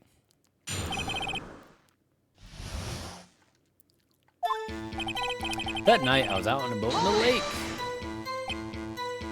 Something wrong, Mr. Wright? There are so many things wrong, I don't know where to begin. Well, okay. First of all, what time was it? Oh, it was after 11 when I went out on the boat. By that time, everyone had gone home for the night, so I waited until the coast was clear, so to speak. And why were you out on a boat at such a late hour? Looking for something, but I found it. Looking for something? Well, yeah. Mr. Butts, what was it you were looking for? What the witness was searching for is irrelevant. Most likely he was hunting for Gordy. That's surprisingly close to the truth in a sense. This is all irrelevant. Let's get it over with. I can't believe they just said his testimony was vague. Yeah, we've already had some vague-ass testimonies, and they were like, Larry, your testimony was vague. And around what time was that? Well, let's see. I figured I was out searching for about an hour. I guess it was around 12, yeah? You're not sure? Hey, don't give me that face. I'm not some sort of human sundial, okay? People use watches these days, Larry. Then just I was thinking about going home after this day. Where did the sound come from? Yeah, well, I wasn't too sure about that. I looked around, you know? Did you look at the lake? Yeah, I looked.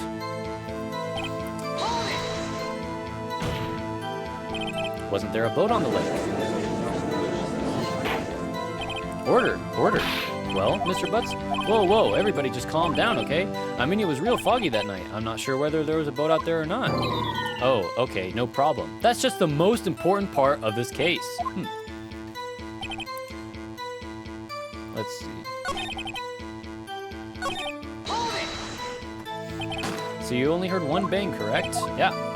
Huh, well, Nick, It was a pretty wishy-washy testimony, wasn't it? I guess I should just start working on the contradiction. Sorry, I wish I could be more helpful. I wish I could call my sister. Okay. Here. Well, Miss Lotta Hart said that there were 2 gunshots.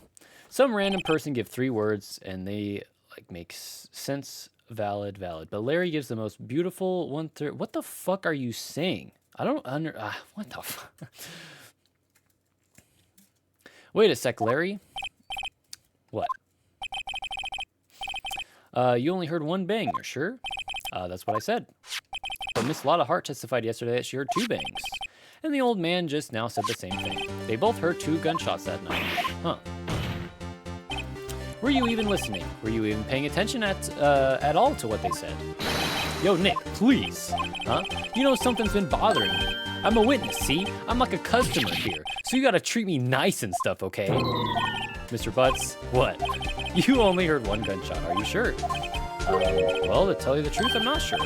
Not sure? How could you not be sure? Yeah, well, I might have missed the other gunshot. I was listening to something else. Something else? My radio, dude, with my headphones. What? Order, and stop that booing. Mr. Butts, you were listening to the radio with your headphones. Yeah, so what? That a crime? I listen to my radio. Everybody listens to the radio. What's the big deal? Sandwich redeem. Oh, all right. Okay, I get what you're saying now, Brandon. Mr. Von Karma, your opinion. Waste of time. I do not accept this witness, nor his shoddy testimony. Well, Mr. Wright, should you continue the testimony? No, the ads. Your Honor, please allow this witness to continue his testimony. Bah, nothing is more pitiful than a lawyer who doesn't know when he's lost. Very well, Mr. Butts, please give your testimony, and be sure to include details like the radio. Right, leave it to me. I want it, if there were any other way out of this, believe me.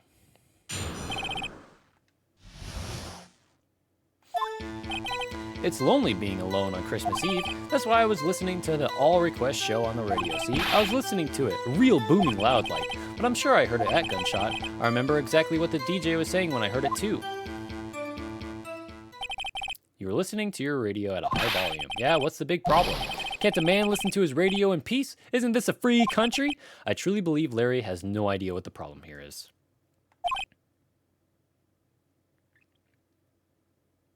Judge, can you believe a word this witness says?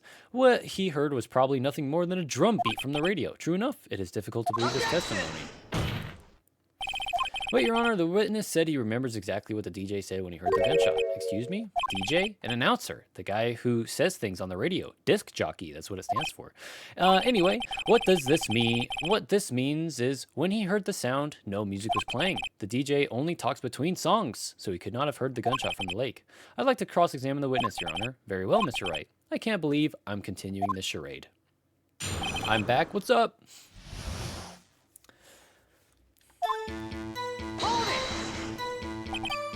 So you turn on the radio. Right. I just wanted to hear someone's voice, you know? You don't know what it's like out there alone on Christmas Eve. Alone. I shouldn't have said anything. Do you by any chance remember the name of the program you're listening to? This has nothing to do with the case, Your Honor. Objection sustained. The witness will listen to the radio. Was listening to the radio, that is all we need to know. Phoenix needs to do the finger wag when he says objection and say nuh-uh-uh. I mean, he does do that, but he has desk slam and valid point. That's what he's got. How loud was your radio set to that night? Isn't it real booming loud like? Really booming loud. Yeah, you know. And you had headphones on? Yep. I wouldn't think you could hear anything going on outside at all. Can you prove that? No, of course you can't. No, I can't prove it. But I remember that moment real clear. I mean, while I was talking about it, it came back real clear to me, you know? A gunshot is pretty loud. Yeah, and let me think. He was already off the lake when he heard this gunshot, and it was close to him because he was by the boat rental shop. And so, especially if you're near the lake or on it, yeah.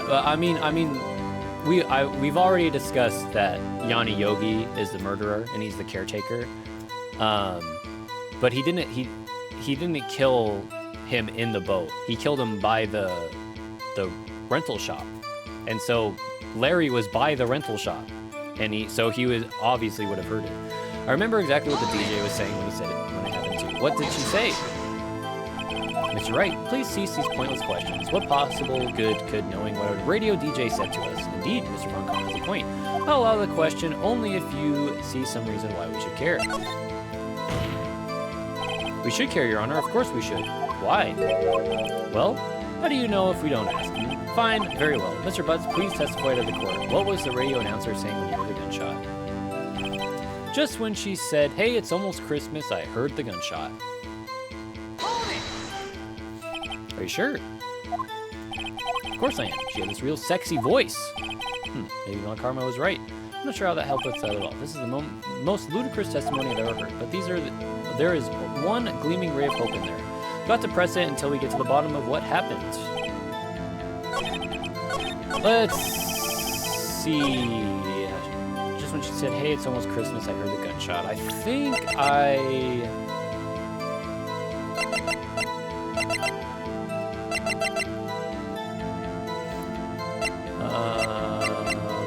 where's my other picture?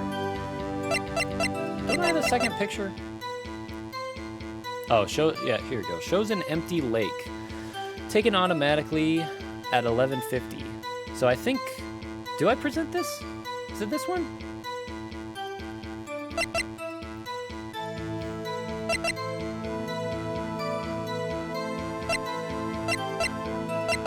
Because this one happened at 12:15, which means it was Christmas.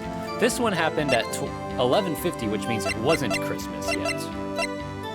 This was also fired 3 times, but there's only two gunshots reported. So we don't know, like we haven't seen this third shot yet. And this one says 2 shots just after midnight. And so if one happened before midnight,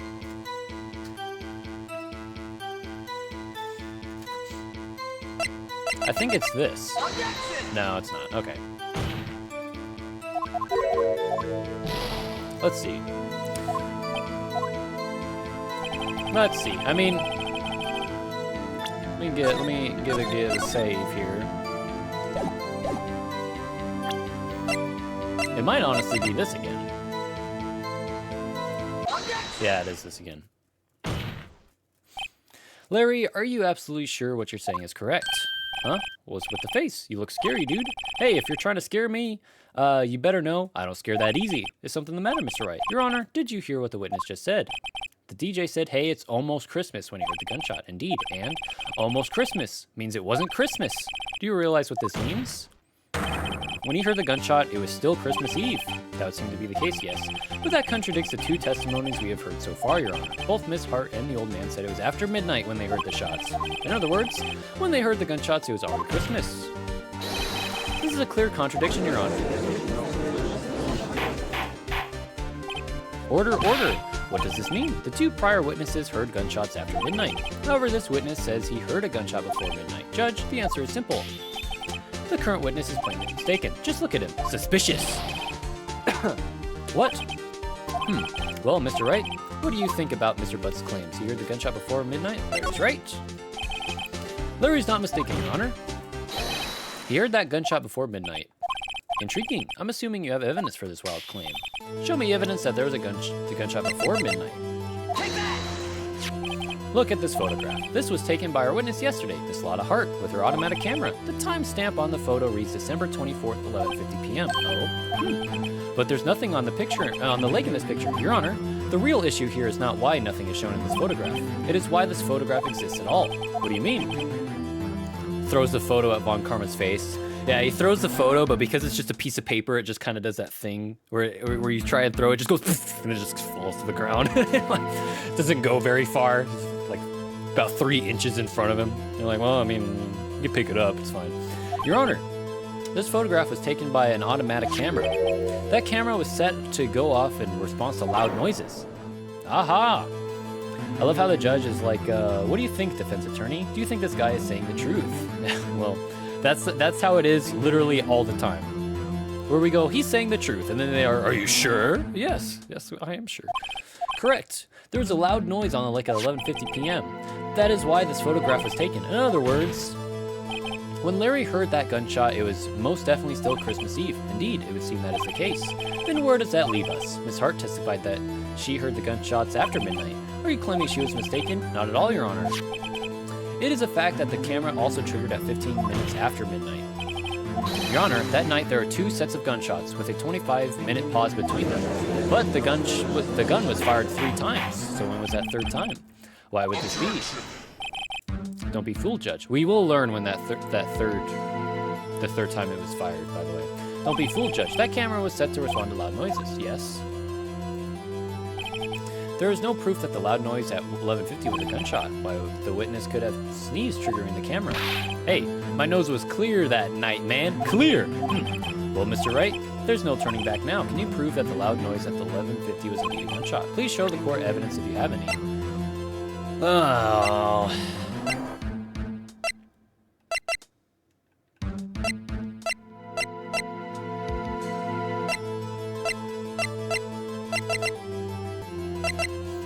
I might actually just show the camera because we have proof. The gun? Would I present the gun?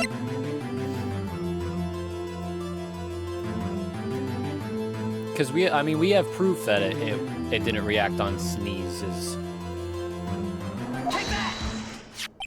This is my evidence. The murder weapon? Something about this pistol is bothering me, Your Honor. Both the witnesses who testified yesterday heard true gunshots. However, the murder weapon was fired 3 times.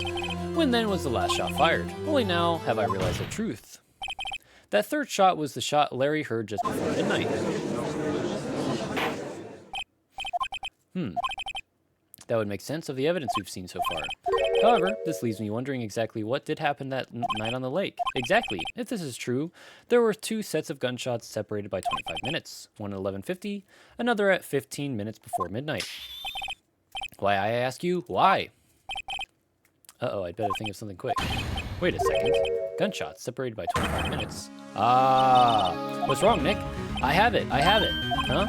Remember the case with the Steel Samurai? Huh? Yeah, of course I remember. The murderer in this case had the same idea as the murderer in that case. What do you mean? Maya, yes, if we don't figure this out now, we'll never overturn Edgeworth's guilty verdict. I've got a hunch and I'm going to run with it. Right. I mean, is this safe? Safe? We've already gotten a guilty verdict. We have nothing to lose. You just watch and let me know if I say anything that sounds fishy, okay? Right, Nick. Your Honor, yes, Mr. Wright. The testimony just now has cleared up this entire case. What do you mean, Mr. Wright? Tisk. So you finally realize the truth. There can be no other murderer here than Niles Edgeworth himself. Wrong, Von Karma. A man was shot that night, but it wasn't Edgeworth who did the shooting. Listen, rookie, take a deep breath and consider the facts. At the time of the murder, 1 boat was on that lake. This was shown by the witness's photograph. Defendant Edgeworth and the victim Robert Hammond were on that boat. Incorrect. Robert Hammond was not on that boat. There was a gunshot fired on that boat and Robert Hammond fell into the lake. The distance of the shooting was 1 meter. It couldn't have been suicide. Well, the guilty party has to be the other man on that boat. I admit, it is hard to imagine any other possibility. Yes, but this assumes that the victim was shot at 15 minutes after midnight. What do you mean by that, Mr. Wright? We have photographic evidence of the time of the shooting. The timestamp on the photo says 0:15. But Larry heard a gunshot 25 minutes before that. Robert Hammond was killed then, 25 minutes before the shot on the lake. That's the only way that Edgeworth could be innocent. Mr. Wright, are you quite mad? Explain who the 2 men on the boat are. It's the murderer and Hammond. It was the murderer and Robert Oh no, it was Edgeworth and the murderer. That was my fault. I messed that one up. My bad. I'm fucking read that wrong.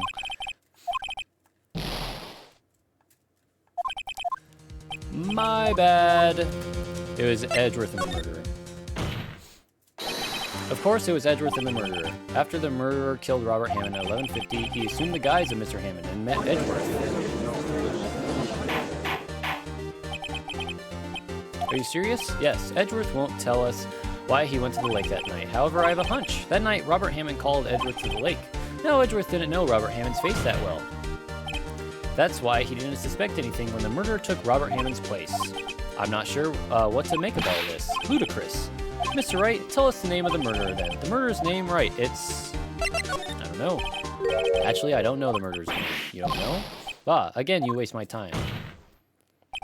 I don't know because he never told us.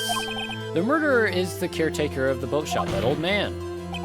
At 11:50, he was the one who killed Robert Hammond, the caretaker of the boat shop. Where did he do this? There weren't any boats on the lake then. Why would he have to go all the way out on the lake just to shoot someone? May I suggest that the real scene of this crime was not on a boat? How do they expect you to know the murderer's name? That's also a good point. Well then, where did the murder take place? I'm pretty sure I just point at the boat rental shop. Here, of course, the boat shop where he lives. That way he could meet with the victim without anyone seeing. Do you have proof that the boat shop was the scene of the crime? Recall Larry's testimony, if you will. That night, he was out on the lake in a boat searching for something. He finds it and returns the boat. Then just as he's starting to head for home, he hears a gunshot. He heard a gunshot, Your Honor, even though he was wearing headphones at the time. In other words, the gunshot was very, very close by. And where would that be if he had just returned the boat? The boat shop. Mr. Wright, what happened that night on Gourd Lake? Please tell the court from the beginning. Yes, Your Honor. Nick, are you sure about this? Not really, but I think if I start at the very beginning and I take it slow, I might just be able to figure this out. That night, the caretaker of the boat shop called Robert Hammond to his shop.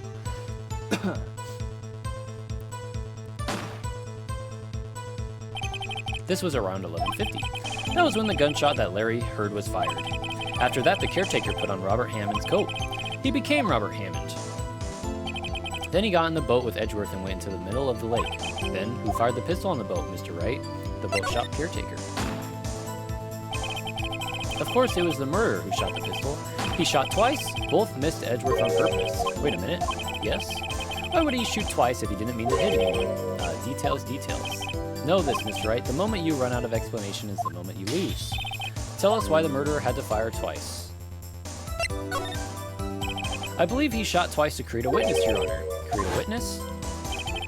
The murderer lifts his pistol and fires one shot, then ensures that anyone who heard the shot would look at the lake. Indeed, Miss Hart did exactly that after hearing the first gunshot.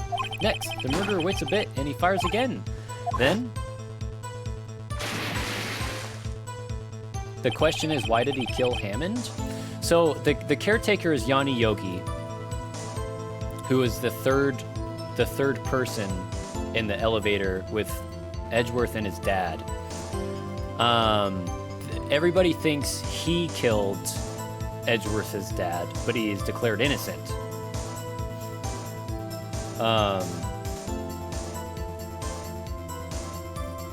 After that, he disappears, and we don't know where he goes. If I'm remembering correctly, it has something to do with the fact that he's angry at Hammond for ruining his life. Even though he was declared innocent, he was in such a big case that he couldn't really go out in public anymore. Yeah, yeah, okay. At least I got William here, my Phoenix Wright expert. He backs me up in everything I say. The murderer jumps from the boat himself, leaving the pistol in the boat behind him. I see. To someone looking from the edge of the lake, it would appear that one of the men on the boat had shot the other. The murderer didn't know about the automatic camera, of course. That's why he shot twice to draw attention to the boat. Once you realize that, everything else falls into place. The boat shop caretaker swam back to his shop. The only thing they don't question is that why is there not a third picture? We only have two pictures. One of the two men in the boat, and then one of an empty lake. So where's the third picture? Like, we don't talk about that for some reason. The boat shop caretaker swam back to his shop. Then he put Mr. Hammond's wet coat back on his body and threw the body into the lake. This is what happened, Your Honor. These are the events that transpired that night on Cord Lake.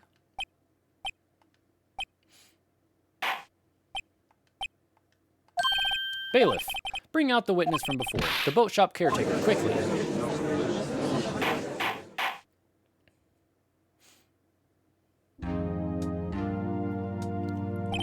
Very well. While we are waiting for the caretaker, I would like to ask the defendant, Miles Edgeworth, a few questions. Mr. Edgeworth, please take the stand. Fuck yeah, Larry with the carry. Mr. Edgeworth, you heard what the defense has said. Yes, well, why did you go to the lake that night? What Wright has said was mostly correct. Astonishingly so, actually. Yes. Several days ago, I received a letter. The letter was signed Robert Hammond. He asked me to come to the boat shop by the lake at midnight on Christmas Eve. He said he had something very important to discuss with me. Something important. I'm sorry, I can't say what it was. Your Honor, sir. Bailiff, we are conducting a trial here. I recommend that you remain quiet. The witness has disappeared. He isn't at the boat shop either. What? What should I do? Find him quickly. We cannot allow him to get away.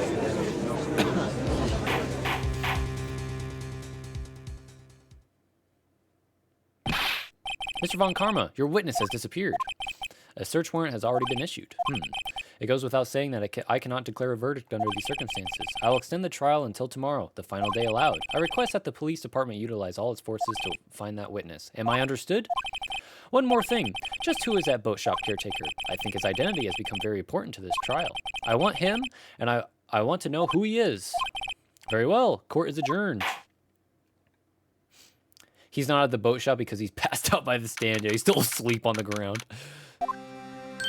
Yay, Nick, you did it. Yeah, well, at least we got out from under that guilty verdict. His power naps getting out of hand. And what about Larry? That was something else. Even Von Karma didn't know what to do with his testimony. Larry really helped us out. Sure, once I sifted through his unique testimony. Still, he did save us. I just wish our cases weren't so down to the wire all the time. I know what you mean. Sometimes I feel like it's us on trial instead of our clients. Hey, Edgeworth. Mr. Edgeworth. Did you say something? Don't look so pained. I mean, it looks like you're probably going to get out of the hook. You could try to smile just a little. Relax. I'm sorry, but I fear it's not over for me yet. What do you mean? Right. There's something that's been troubling me for a long time now, and I don't know whether or not to tell you. Edgeworth. No, there's so little time left. I want to tell you to get it off my chest, but I can't make up my mind. What is this about, Edgeworth? It's a nightmare I've had. A memory of a crime that I committed. A crime you committed. Also, I think because of that trial with Yanni Yogi, his fiancée left him. A memory of a murder.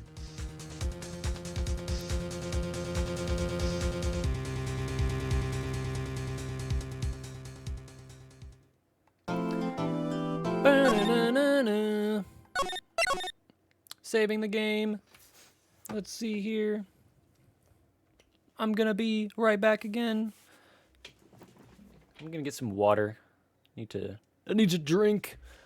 Interesting.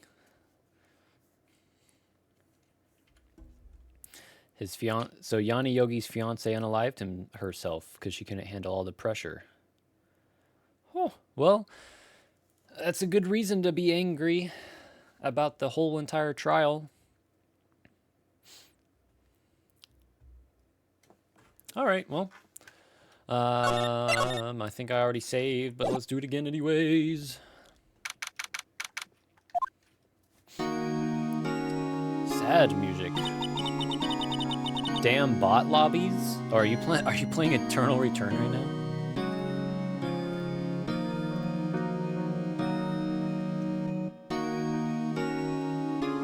Also, Hammond was a jerk to him, even though he was his defense attorney.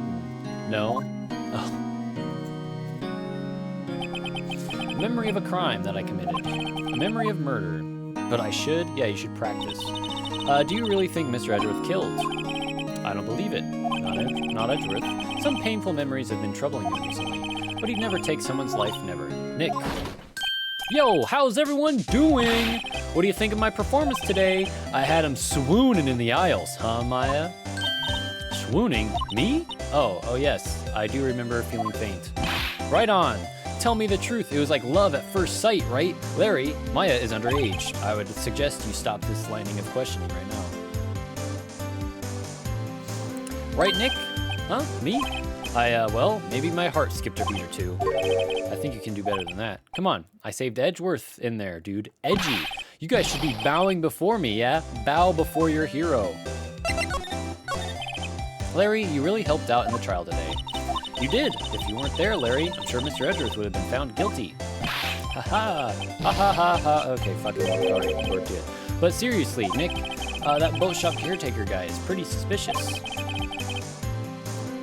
He deserves it. He carried. But Edgy ain't off the hook yet. Way to spoil the mood, Larry. Hey, I'm just a guy sitting in the audience, you know? But from where I was sitting, Edgy seemed pretty edgy. I mean, can you really know he's telling the truth about that night? Nick? I don't know. But what I do know is I'm gonna believe in you two until the end. Us two? Edgeworth and who else? You mean me, right? Nah, he means me, right, Nick? Yeah, you, Larry. Not me? But why you, Larry? Huh? Actually, yeah. Why me, Nick? Enough with the silent treatment. Nick, why do you trust Mr. Edgeworth so much? I mean, he's changed recently, true. But when we first met him, he was a kind of jerk. He was kind of a jerk, don't you think? You didn't know him back then. Back when he wanted to become a defense attorney. Wait, was that when you two were classmates? Yes, in grade school. They saved me. Miles and Larry, they saved me and I'll never forget it. Oh, this is such a good song. That's why I became a defense attorney. What? Hey, Larry, what's he talking about? Huh? Sorry, I kind of forgot. Fucking bring the music back, Larry. Okay, Nick, out with it. I'm gonna hear this story today and that's final. Okay. It's kind of a long story, so hang in there. It was the very end of 3rd grade. I was on trial. A class trial. A class trial? Fuck! Oh. Hold on. Flashback time now. Hold on. Wait, hold on.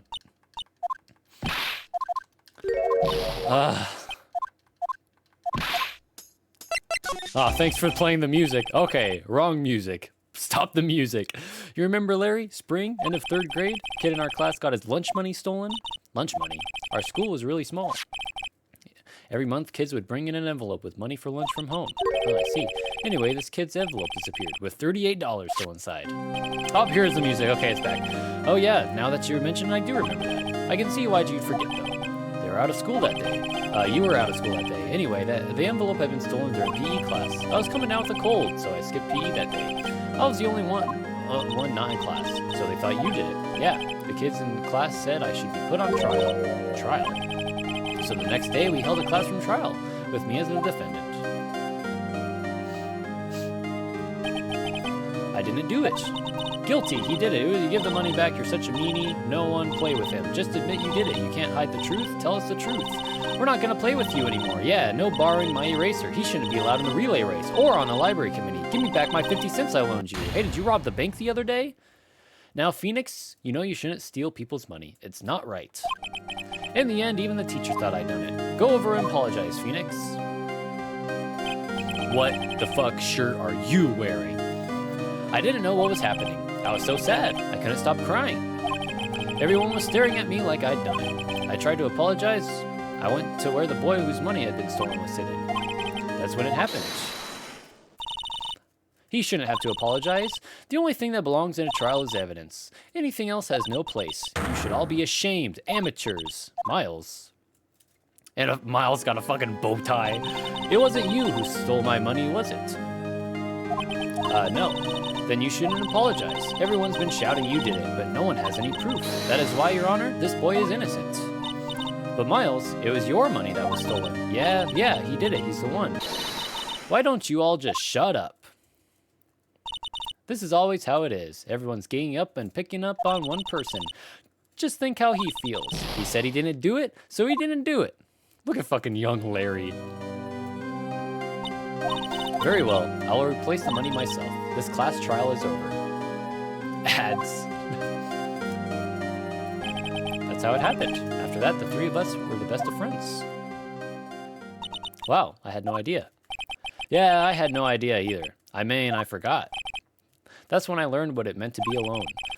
totally alone without a friend in the world. You did a good thing, Larry. Yeah, well, I was just lucky that I took the day off from school. If I'd been there, they would have all thought I'd done it.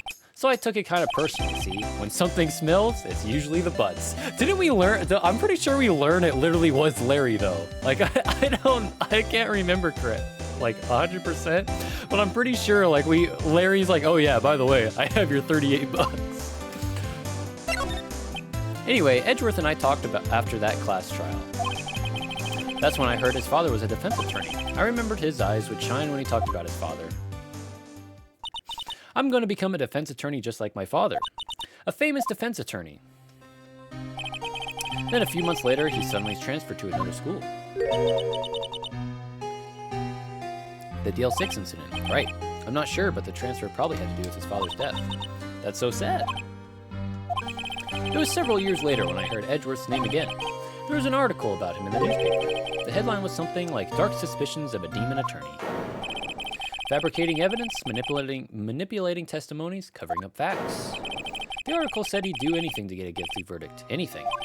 But why? What happened? I mean, that's not the Edgy I used to know at all. That's what I had thought too. I tried to get in touch with him. I don't know how many times. He never replied. I guess he didn't want to see his old friends. I couldn't just drop it though. I wanted to meet him, to learn why he had become who he had become. That's when I decided. Wait, you don't mean that's why you became a defense attorney? To meet Edgeworth? If I was a defense attorney, I knew he'd have to meet me whether he wanted to or not. In court. Edgeworth believed in me, and I believe in him. He's in pain, and no one's on his side. I'm the only one who knows the real Edgeworth. I'm the only one who can help him. Whoa, Nick. So is that why you helped me out for free? Yes. I helped you because I believed in you. Except I don't remember saying I'd do it for free. Aw, Nick, we have to save Mr. Edgeworth if it's the last thing we do, okay? Right. It very well may be. First, there's that rental boat shop caretaker. Fuck English. I miss my friend, so I'm going to go to law school. Correct. We need to find out who or what he is. I'd settle for who. I guess I can clean out some of this evidence I no longer need. Okay, let's go. Later, Larry. You just gonna be here all day? All right, that's cool. I'm eating bacon. Good. Is it good bacon? Michael sounds like me when I type. Yeah, yeah. You look as grim as always. Mr. Edgeworth, I heard the story about the class trial. Class trial? What do you mean? You don't remember? No, I don't. Your lunch money was stolen, wasn't it? In 3rd grade? Lunch money? Oh, right. Yes, I seem to remember something like that. Nick, I think you're the only one who really remembers. Well, it probably only really mattered to me anyway. Mr. Edgeworth, didn't you know? That trial was the reason Nick became a defense attorney. Ridiculous. Gee, thanks. That said, it does sound like the kind of thing you do. You haven't changed a bit, have you, Wright? So simple, to a fault even. Well, maybe yeah, but I think you've changed too much, Edgeworth. Perhaps. Hey, Edgeworth, why did you become a prosecutor anyway? You used to look up to your dad. You said you wanted to be a defense attorney, right? I couldn't let myself deny reality like you. What do you mean? My father was taken from me, and you want me to defend criminals.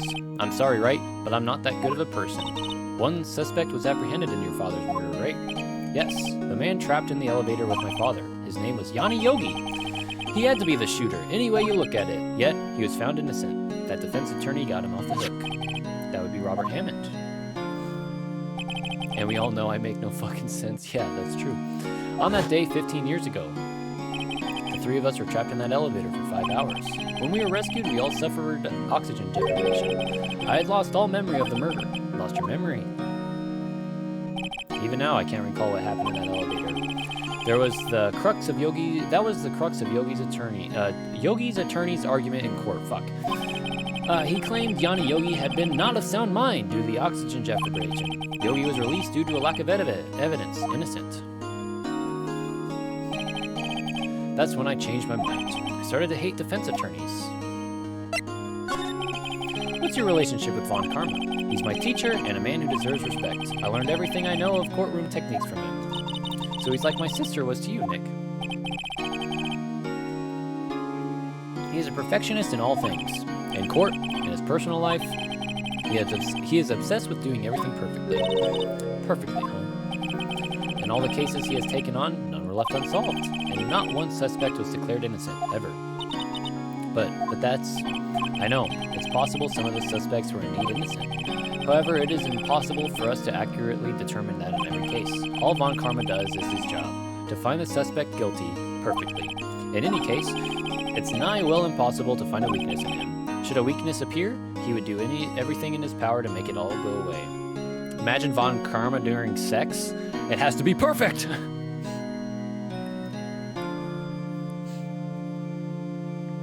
I mean, and we all know he's done the diddly, because he got daughter with a whip.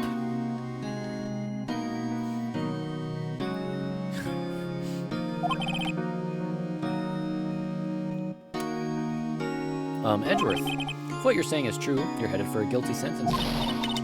He's right. Now's no time to praise the enemy, Mr. Edgeworth. It's a strange situation in which I find myself, I'll admit. No kidding.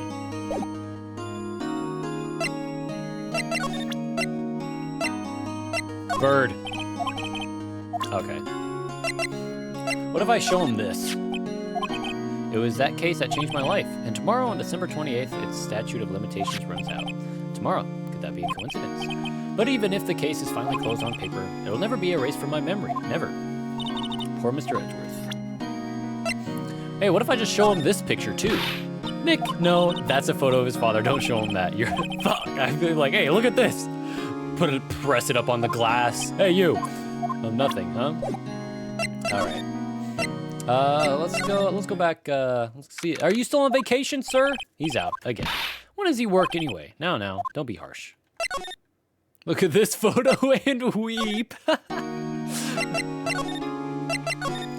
Hey, Edgeworth, I'm gonna go see Gumshoe. See you later.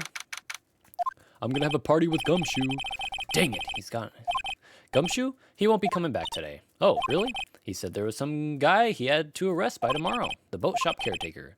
He shouted something about catching him if it's the last thing I do, pal. Good luck, Gumshoe.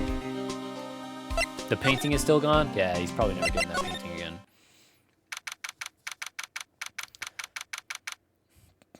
Why did you leave us? Big Dick Daddy Gumshoe. There he is! We found him! Hey, pal, long time no see. Oh, Detective Gumshoe. Close one today, eh? I got so worked up I snapped my tie in half. Sorry about that. No problem, pal. Thanks to you, we now know who really did it. You mean the boat shop caretaker? Look, I'll make you a promise. I'll have that scoundrel in my custody by trial time tomorrow. Come what may. It's my duty to you as a police officer. Now I'm off to catch me a criminal. And he's off. Detective Gumshoe sure is active today. Oh, one other thing. Eek. No one can go into the woods today. The woods? Where a lot of us camping.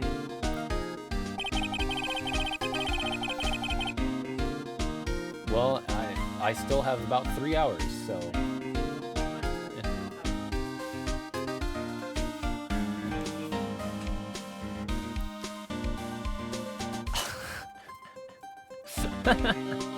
I hope you get an ad when seeing Gumshoe. Fuck you, Brandon. That's a funny conversation you guys are having there. The woods are off limits to camping, and apparently the park ranger found out. He got pretty mad. No one could go in there for a while. Dude, she was in a big fucking car. How did the park ranger not notice sooner? I guess Lotta's in a lot of trouble.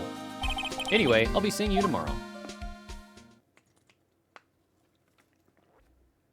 We can't go to the woods, but trust me, I'm gonna try immediately. That's the first thing I'm gonna do. Hold on. Can I go to the woods? Huh, the steel eyesore is missing. Eyesore looks like the hot dog stand is closed too. I guess Larry's too busy worrying about Mr. Edgeworth to show up for work. Well, all the dogs are also gone because Missile ate them all. Dang it, I can't go to the woods. I was totally gonna try. That old caretaker got away. Yep, I never imagined he might be the real murderer. Ahem. I'd know that clearing of the throat anywhere. It's gonna be Marvin Grossberg. Aha, hello. What might you be doing here? Out for a walk, hmm? Ah, the days of my youth, like the scent of fresh lemon, you see? Mr. Grossberg, this is no time for idle reminiscing. Reminiscing? Fuck, that word's hard to there shouldn't be an S and a C right next to each other, but the Marvin, the fucking English language is stupid. Mr. Edgeworth's trial ends tomorrow. That is true, yes. But from what I saw of today's trial, Edgeworth should be fine, right? Well, I'm not so sure about that. Oh, what do you mean by that? Well, I'm not sure. If you find anything out, come by my office at once. I may be able to offer you some assistance. Thanks. Bye. What do you think Mr. Grossberg was doing here anyway? Who knows? The bird is still here. He left his bird. But he didn't leave the whatever the fuck these are, and the whatever the fuck these are. Let's eat them. Nobody's home. Hello? Hello? Squawk? Hey, it's Polly. I wonder where your honor's gone, Polly. Hello? Hello? Squawk? I can't believe he'd run off and leave his poor parrot to fend for herself. Hello? Hello? Squawk? Examine the bird! Maybe I should take care of Polly, Nick. You probably shouldn't just kidnap her. It would be bird napping, but whatever. The police know about her anyway. I'm sure they'll do something. Well, okay. Sorry, Polly. He says I can't take you. Great. Now the bird's gonna hate me. Actually, can we open this? I think we open this now. That reminds me, Nick. Polly here knows the number to the safe, right? Yeah, that's right. Polly, what's the number to the safe? Marvin has joined the chat. Marvin has left the chat. 1228, Squawk. Let's open it, Nick. Come on. I'm sure there isn't any money in there. Oh. But hey, he keeps it locked, right? So there must be something of value in there. I'm not so sure. Okay, Nick, let's see what's in there. I guess there might be a clue or two. The only thing in here is a letter. Why is kidnapping an adult still called kidnapping? Well, I don't know. Don't ask me. A letter. Boring. There's no name or signature on this thing. It's handwritten in very precise, clear letters. Get your revenge on Miles Edgeworth. Nick, why would Mr. Edgeworth's name be on here? How should I know? I'm gonna read the whole thing. Get your revenge on Miles Edgeworth. It also says, this is your last chance. Now is the time to get revenge on the two men who ruined your life. The rest of the letter goes on to describe the murder plot in detail. How to kill Robert Hammond and frame Edgeworth. Calling Edgeworth out to the lake, getting on the boat, firing twice. This is exactly what I figured out today in court. It's all here, in perfect detail. Oops. What do you think it means, Nick? I don't know, but it looks like these are instructions for that caretaker. Hey, Brandon, do you know who wrote that letter? Oh, we got a yes from Brandon. All right, Brandon. Tell us your thoughts. And no, it wasn't the bird. I know you were going to say that, but it wasn't the bird. I don't know, but it looks like these are instructions for that caretaker. When he killed Robert Hammond and called out Edgeworth, he was following instructions. But who could have written that letter? And what does it mean to get revenge on Miles Edgeworth? Look, I don't know, okay? But one thing's for certain. This letter is an amazing clue.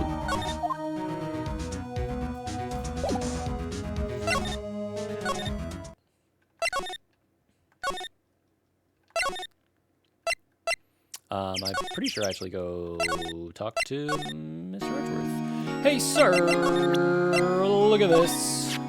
Edgeworth, see this letter? This came out of the safe in the shack where that boat rental caretaker lives. I see. Revenge on me? Who is that old guy anyway? I don't know. Could he be an innocent defendant you got declared guilty or something? Nice, right? But I don't remember that old man, not at all. So he was following this letter then, which means there was someone else behind it. Now is the time to get revenge on the two men who ruined your life. Two men, meaning myself and Robert Hammond. It also says this is your last chance. Last chance. Wait, maybe he's talking about the statute of limitations on the DL6 incident. Wait, that old man. What is it? Do you know who he is? Yogi. Could he be Yogi?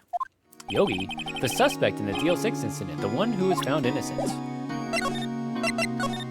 Yanni Yogi was a court bailiff at the time. Fuck, you said clerk earlier. Okay, who is he? He just happened to be in that elevator together. Well, we just happened to be in that elevator together 15 years ago. there was an earthquake. You can tell by the whole screen shaking. And that noise. It was an earthquake. The quake was incredibly strong.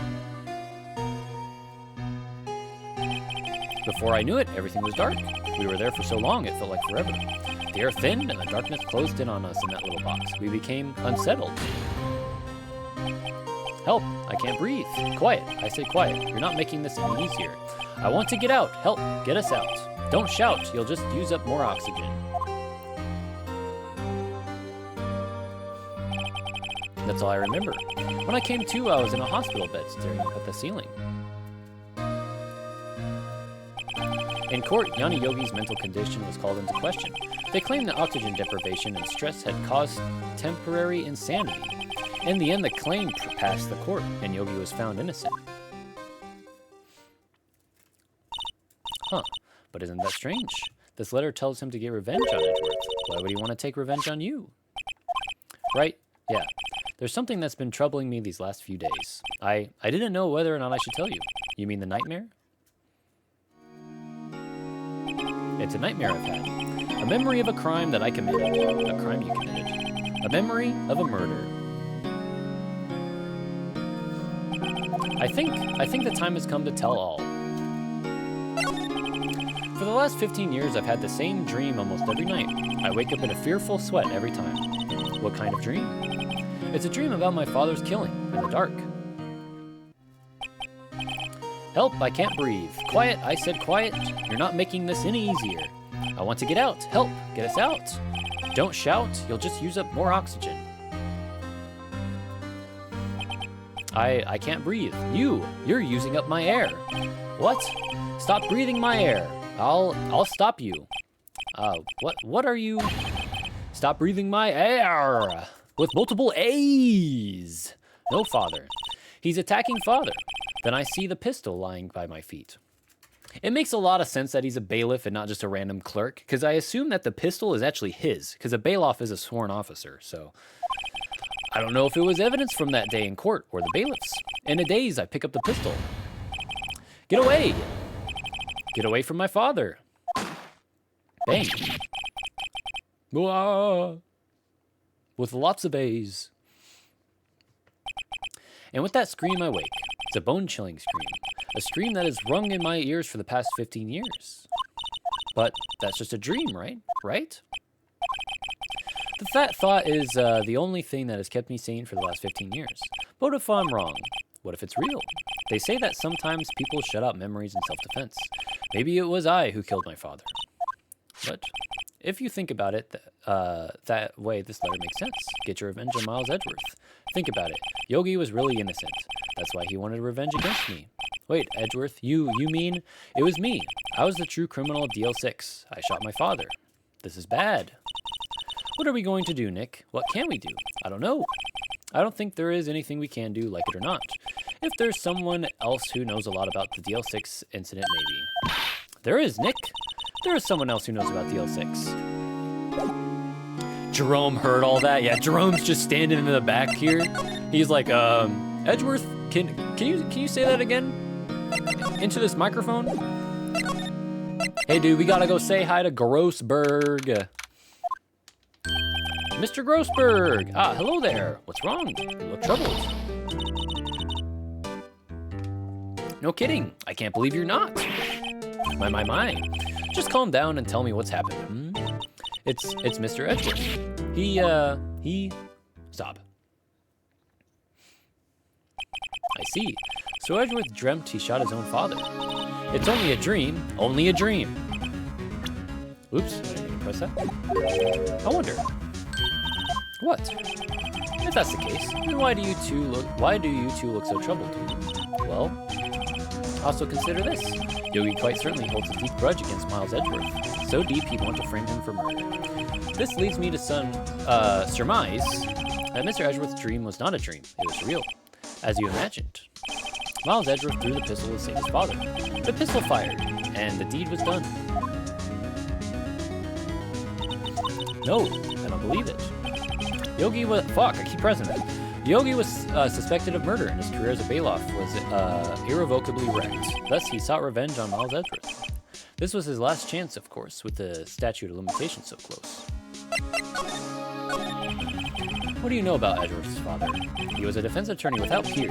It sounds trite, but it's true. Well, he may have had one peer now that I think about it. Your mentor, Mia Fie. Mia Fie. Oh, fuck, jeez. Mia Fie. My sister. Gregory Edgeworth was very disapproving of Mr. Von Karma's techniques. That's no surprise. Von Karma is an extreme man. Forging testimonies and evidence are nothing to him. The result, he has a perfect win record in court. To beat him, Gregory Edgeworth tried to call attention to his methods. And he lost, and died in despair, as it were. I see. Oops. When Gregory Edgeworth was killed, the police called on a spirit medium. That was your mother, Misty Fey. I'm Gregory Edgeworth. I have been killed. The one who shot me was the bailiff, Yanni Yogi. Yet Yogi was found innocent. That's when my mother left us. Everyone called her a fraud. That's right. Everyone thought she was, you see. Yet, now that I think about it, it seems the one who lied was Gregory Edgeworth's ghost. Gregory Edgeworth must have known who shot him. I don't believe it. So you're saying he falsified his testimony? That Edgeworth's dad lied to protect his son? It's only a possibility, mind you. But a possibility nonetheless. Fun fact. It was actually Von Karma who killed Gregory Edgeworth. But a possibility nonetheless.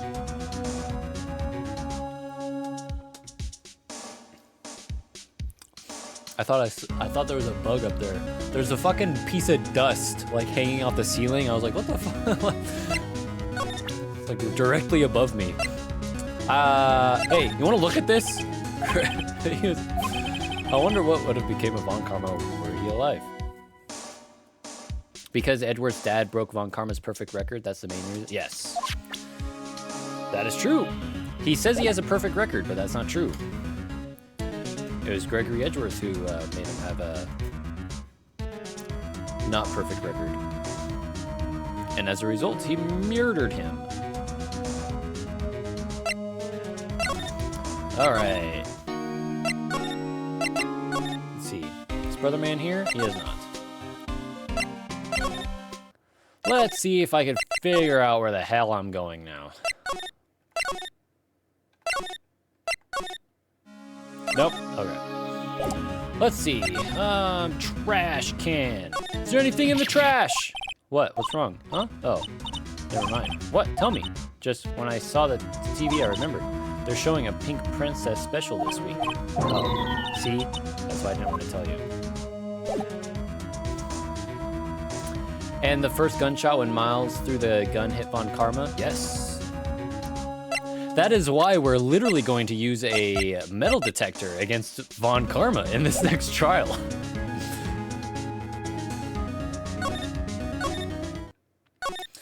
Alright, now I have to fucking remember what I'm supposed to do now. Where are we moving to? Hey, are you still here, Larry? Oh, he's... Yeah, I know. Well, no time to waste. Let's get going. And also that scream that Edgeworth hears, it was the scream of Von Karma. Because he probably didn't expect to get shot in the arm all of a sudden. What do you think we should do now, Maya? You would know best, Nick. Just do what you do. That should work. Well, have any good ideas? This is all tied to the DL6 incident. We'd better find out as much as we can before that murder before tomorrow. Something that happened back then was has a hold on Edgeworth and it won't let go.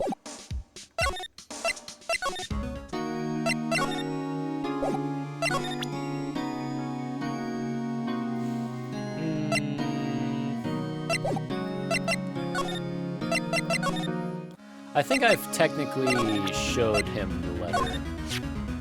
So this is the letter. It does seem that Yogi was following this letter when he killed Hammond. But why kill Robert Hammond? Hammond was a skilled defense attorney, but he defended clients not for their sake, but for his own. His own sake. He never trusted his clients, that one. The only thing he trusted was his own ability.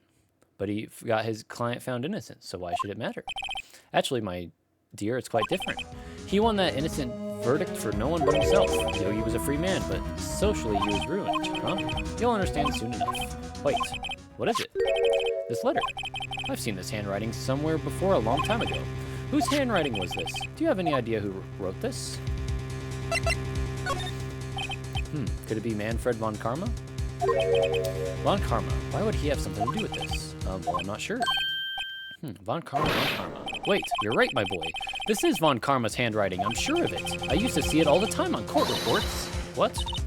But that means the one who told Mr. Yogi to kill was correct. Manfred von Karma himself. What does this mean then? Why would Von Karma want to frame Edgeworth? So that was what I had to do. If it truly was Von Karma who wrote this letter, then he would know the truth. He would know that Miles Edgeworth had accidentally killed his own father. He'll say as much tomorrow in court, I should think. He'll press the point until the court finds Miles Edgeworth guilty. Oh no. But how could Von Karma know about Mr. Edgeworth's past like that? Even Mr. Edgeworth thought it was just a nightmare. That I do not know. Yet I do know that Von Karma is both persistent and a perfectionist. He may be seeking to satisfy a grudge against Gregory Edgeworth by hurting his son. What do you mean? It was 15 years ago. Von Karma met Gregory Edgeworth in court, and Von Karma did win. But he didn't make it through the trial unscarred. What happened in the trial between Edgeworth's dad and Von Karma? Von Karma got the guilty verdict he wanted. He won the trial. But Gregory Edgeworth accused Von Karma of faulty evidence. And though he lost the trial, Mr. Edgeworth's accusation stood. Faulty evidence. It was the only penalty Von Karma has ever received in his career as a prosecutor. Gregory Edgeworth dealt a blow to his perfect trial record. Wow. It must have been quite a shock for Von Karma. He took a vacation for several months after that, you see. A vacation. Yes, an unusual event for the man. That was the first and the last vacation he's taken in his many years of prosecuting. Really? He doesn't take vacations? And Karma's a crybaby? Yeah, because Karma's a bitch. Like, go to the sea? Or go to the mountains? Don't tell me he's never been to Europe! You have strange ideas about vacations, man. He's a bitch boy? Yeah, he is a bitch boy. In any case, that was the only time he took a vacation from work. I believe the penalty upset him quite a lot. Odd. If he wanted to keep a perfect record so badly, why would he take such a long vacation? He took such a long vacation because he was just shot in the arm. What do we do, Nick? Von Karma is going to bring up Deal 6. You can bet on it. What if Mr. Edgeworth pleads guilty to Deal 6? I'll let him. Yes, Mr. Wright. I hate to say this, but even accidental murder is murder, you know. I know that. I just believe in Edgeworth's innocence. I can't believe he'd kill someone. But Nick, Mr. Edgeworth admits it himself. His father must have lied to protect him from beyond the grave. I don't care. I know he's not guilty. Mr. Wright, if you say so, I suppose I could go check again. The police files might hold something of interest. Mr. Grossberg, thank you. I can't promise anything. In fact, I think the chances of finding something are slim. I understand. The police materials.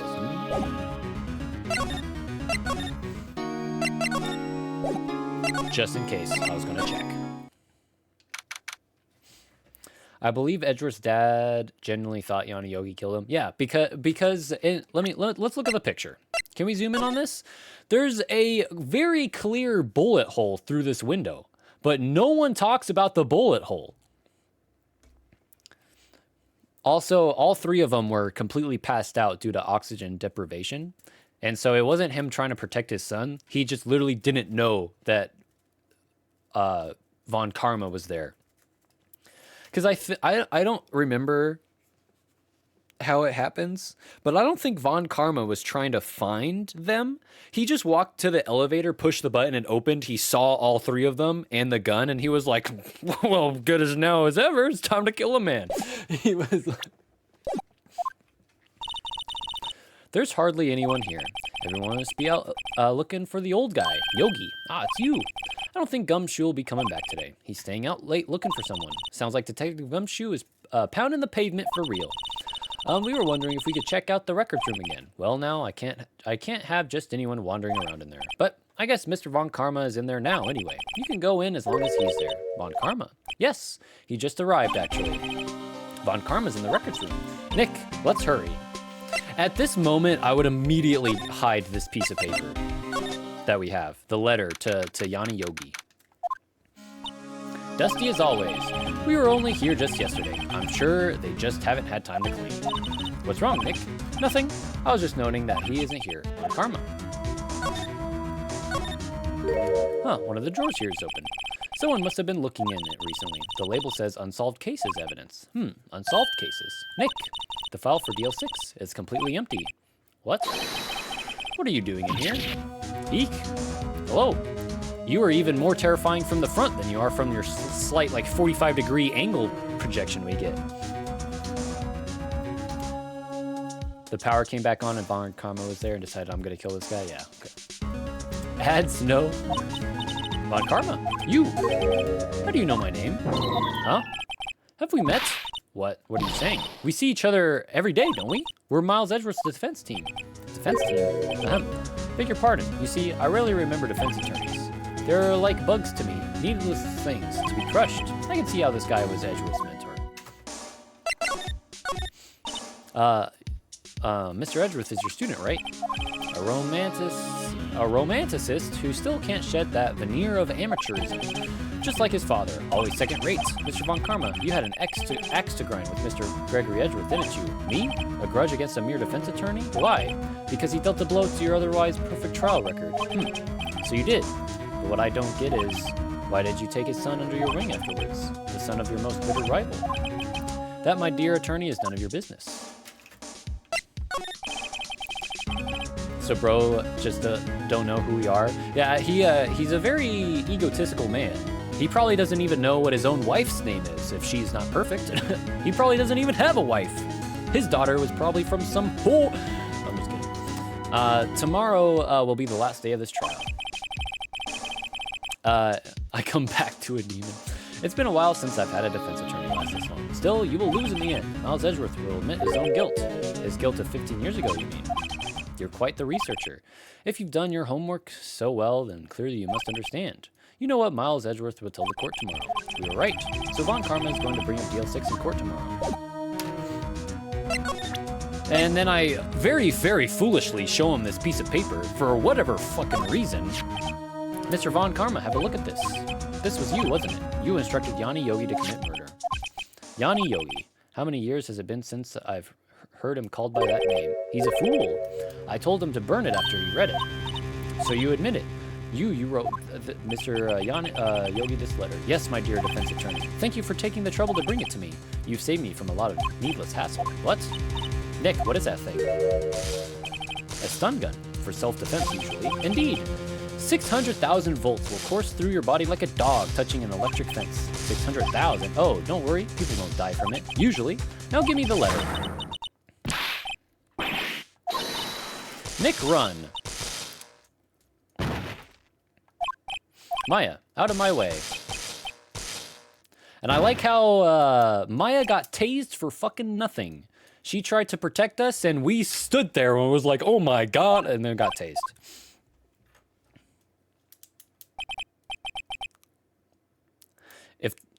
If there was ever a live-action Ace Attorney, Christopher Lloyd could play Von Karma. Hold on.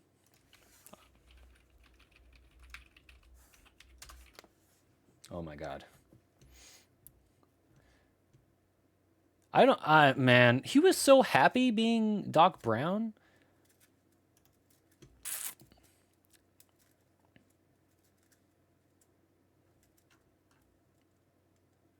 I don't know, man.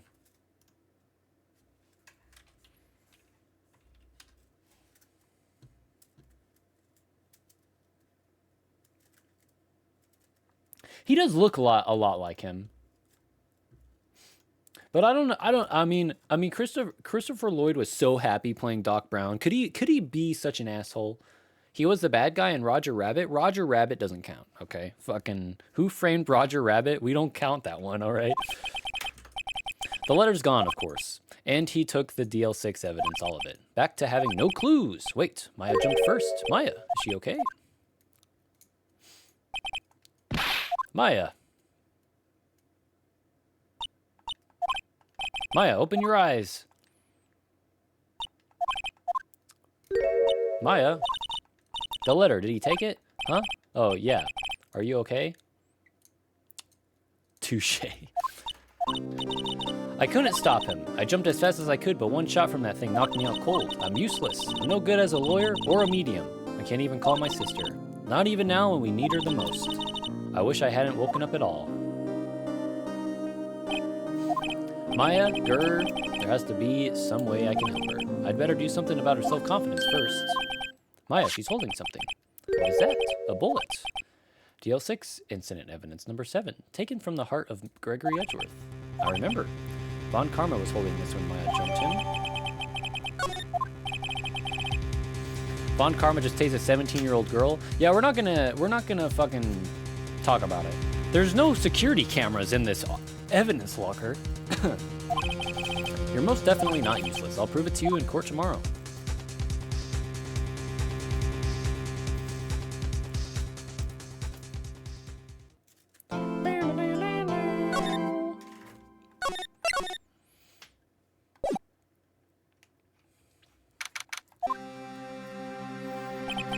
This is it, Judgment Day. Today, things are going to get settled at last. A lot of things.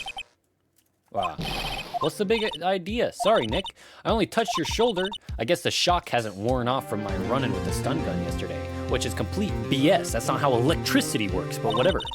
Anyway, today's the last day of the trial. Good luck, Nick. Yeah, thanks, Maya. Edgeworth is looking glum as always. I hope Von Karma doesn't push him too hard. Whoa. What are you doing? Sorry, I'm sorry. I just thought I'd cheer you up with a pat on the back. Maya, maybe you should go outside and discharge. Right, good idea. Try not to electrocute anyone on your way out. Wee-yaw, pal. I'd imagine that's what Dick Gumshoe sounds like. What's gotten into that girl? Detective Gumshoe. Morning, Mr. Edgeworth. Good morning. How did it go, Detective? Have no fear. As promised, I've captured our runaway caretaker. I just brought him in. Took all night, pal. Thanks, Detective Gumshoe. You must be tired. Actually, after that shock I got on the way in, I feel pretty good. Yogi says he's forgotten his own name, but that has to be a lie. Why would he want revenge on Edgeworth if he couldn't remember his past? He does remember, and I'm going to prove it. With this, I'm going to prove it. Without the letter, that was very useful in my evidence.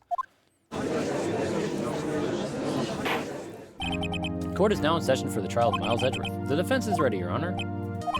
The prosecution is ready. Right, very well.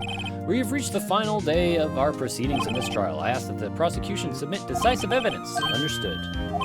Come on, don't be awed into silence by every little thing he says. Very well, Mr. Von Karma, your opening statement. Right. Thanks to Detective Gumshoe's effort, the boat rental shop caretaker has been arrested. In yesterday's trial, the defense asserted that the caretaker was the murderer. However, the caretaker has yet to confirm this, because the caretaker who's the murderer would just say this out loud. He has to say yes. I would like to ask the defense to cross-examine him as much as necessary. Very well. Please bring the witness into the courtroom. Oh, what's up, bruh? Ladies and gentlemen of the court, I believe you all remember our witness. He lives in the boat rental shop on the lake from where he witnessed the incident. In addition, he has currently lost his memory of his name and identity. Witness, why did you run away yesterday? The witness was not running away, as he will now testify. I see. Very well, please bring in your testimony. Hey, Dad, what's up?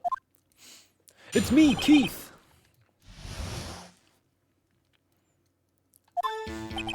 I'm really sorry about just leaving yesterday like I did, but I wasn't running away or nothing. I went to buy some food for Polly, see? I figured I got nothing to do with this incident anyhow. I'd need one of those motive things, right? And I don't got one. So my testimony yesterday stands as is.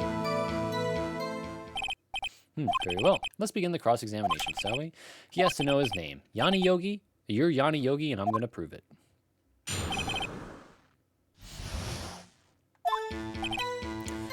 Okay. I'd call it what you did running away and not just leaving. You heard Larry's testimony and you realized you were in danger. Now, Mr. Wright, there's no need to rush to conclusions. As I said, the witness was not running away. Listen to the testimony. He sure seems relaxed. In fact, they both do, Von Karma and Yanni Yogi. Then why did you leave? He's just about to say why. Is it so hard for you to just quietly listen when someone is talking? If I sat quietly, Edgeworth would be guilty in 3 minutes. Food? Well, Polly is a bit of a gourmand, you see.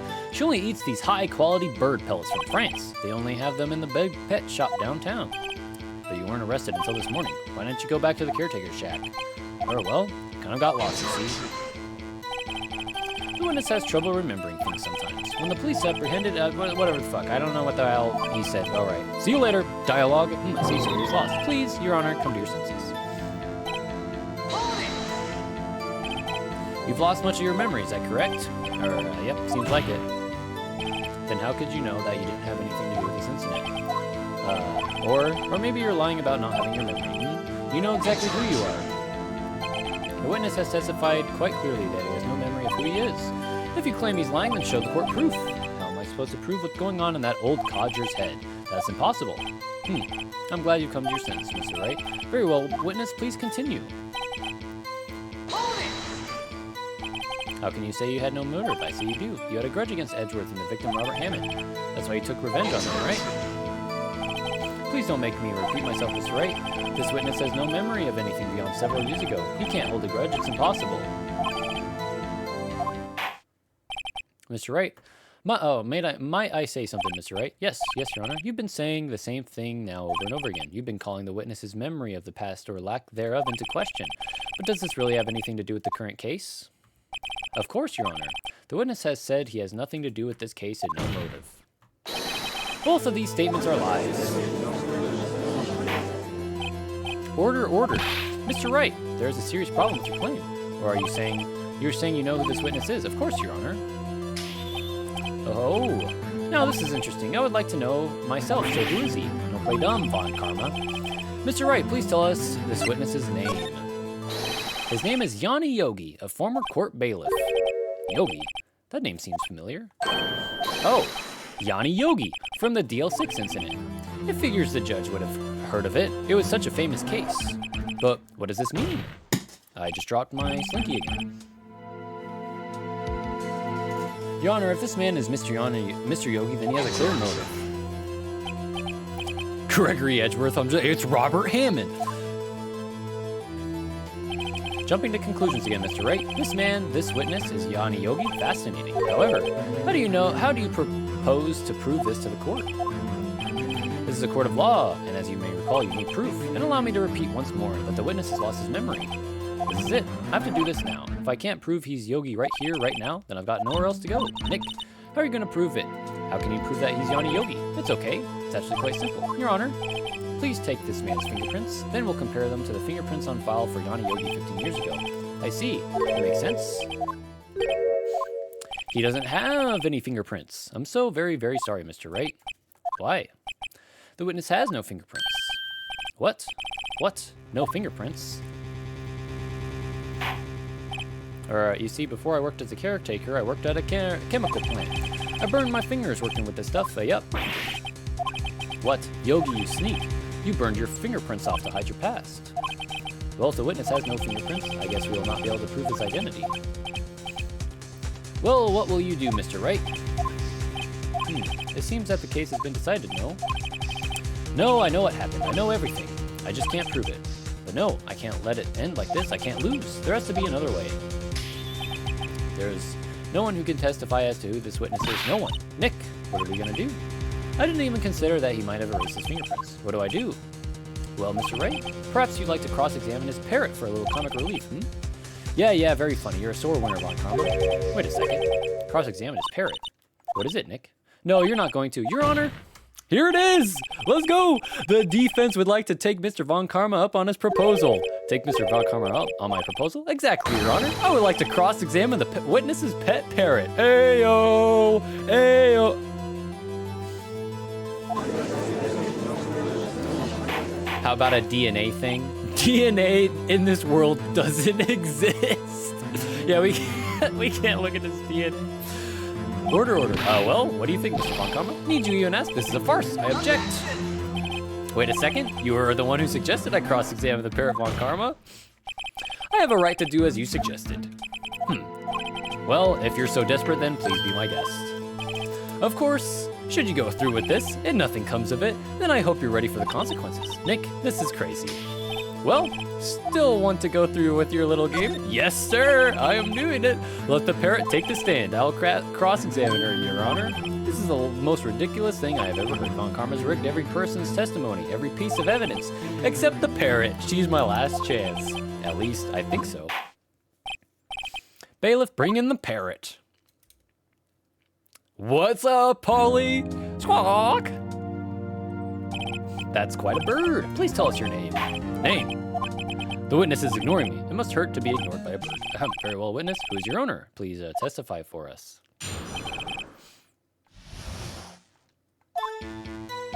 Hello, hello. Squawk. Polly won a pound of crack.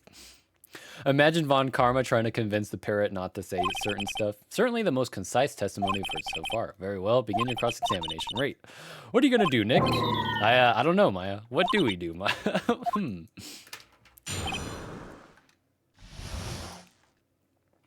10 out of 10 testimony. Well, I guess we should try to get some. We need to show the judge that our owner's Mr. Yogi. Witness. You can't just say hello and expect us to get anywhere. I want you to testify. Maya, you talk to her. Right. What do I say? Let's do what's your name. Polly, what's your name? Polly, Mr. Wright. I think we've established that this parrot is named Polly. Does this have anything to do with her? No, it doesn't. Please only ask questions. Very well, witness. Continue your testimony.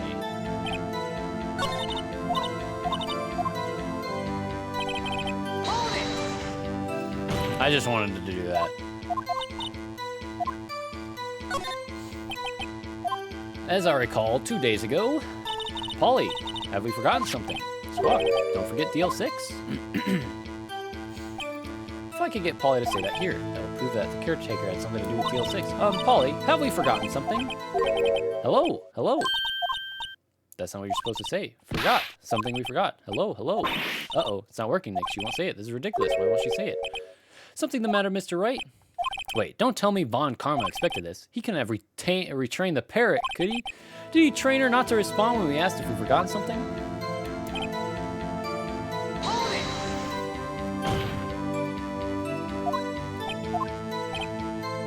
Frankly, I can't believe that you're speaking to the parrot. Well, I guess we should try,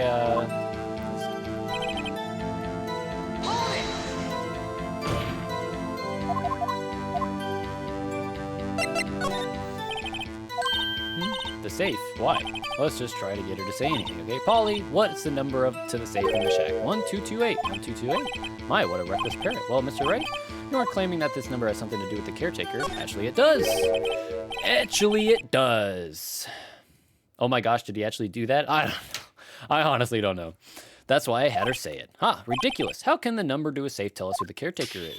Show us your proof. What could possibly link this number to the caretaker's true identity? Because December 28th, it was the DL6 case file. What is this obsession you have with this case? Mr. Wright, where in this file? It would be in the case summary, I believe. It's on the case summary page, the case summary. Specifically the date on which the DL6 incident occurred. The date of the incident, December 28th. Why, that's today's date, 15 years ago. And the number on that safe is 1228. He used the date of the DL6 incident as a number for his safe, Your Honor. That's how important that date was to him. I see it. It certainly is an interesting coincidence. People often do set their secret numbers to dates. Objection! This is not tangible proof. I set my ATM card's number to 0001 because I'm number 1. Robbie Rotten song plays right now. Dun, dun, dun, dun, dun, dun, dun. This has nothing to do with a date. Nothing. Indeed. Alone, it is little weak for evidence in a murder trial. We would need something more corroborating evidence. Everyone now knows your pen, Von Karma. That is true. I am going to steal lots of money from you. Where am I going to find that? Nick, we're getting close. One more, if we could just get one more piece of evidence. Right. But what? Very well, witness, you may continue. Well, I guess we should try it. We need to show her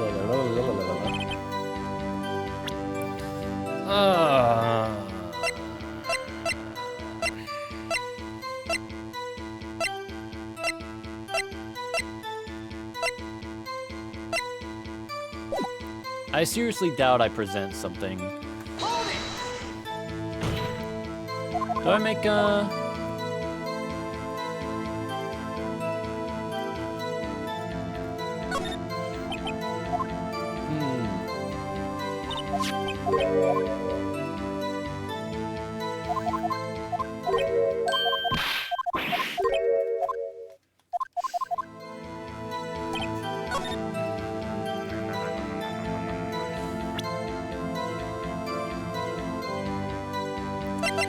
And I present the bird.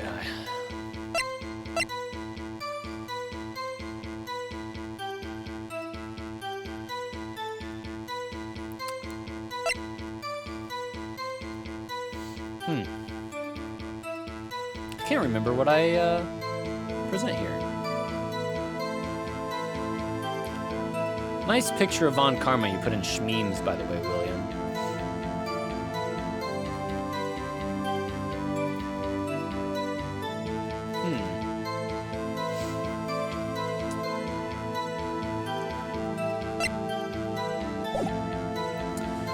So I could ask for her name, I could ask for the safe code, I can, she doesn't respond for the other thing.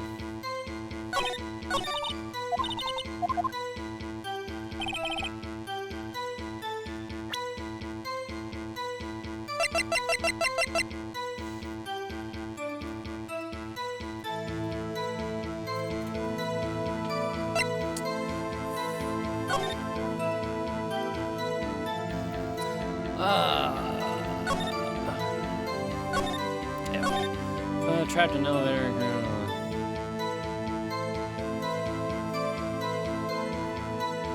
The murder weapon was fired twice.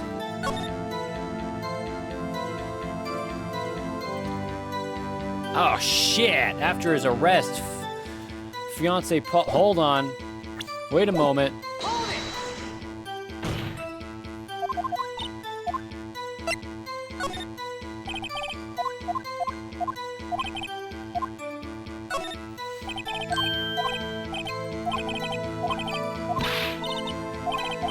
We're not here to answer who we're here to prove that he is Yanni Yogi. All I have to do is tie the name Polly to Yogi. Your Honor, the proof that the fucking case file. Take that!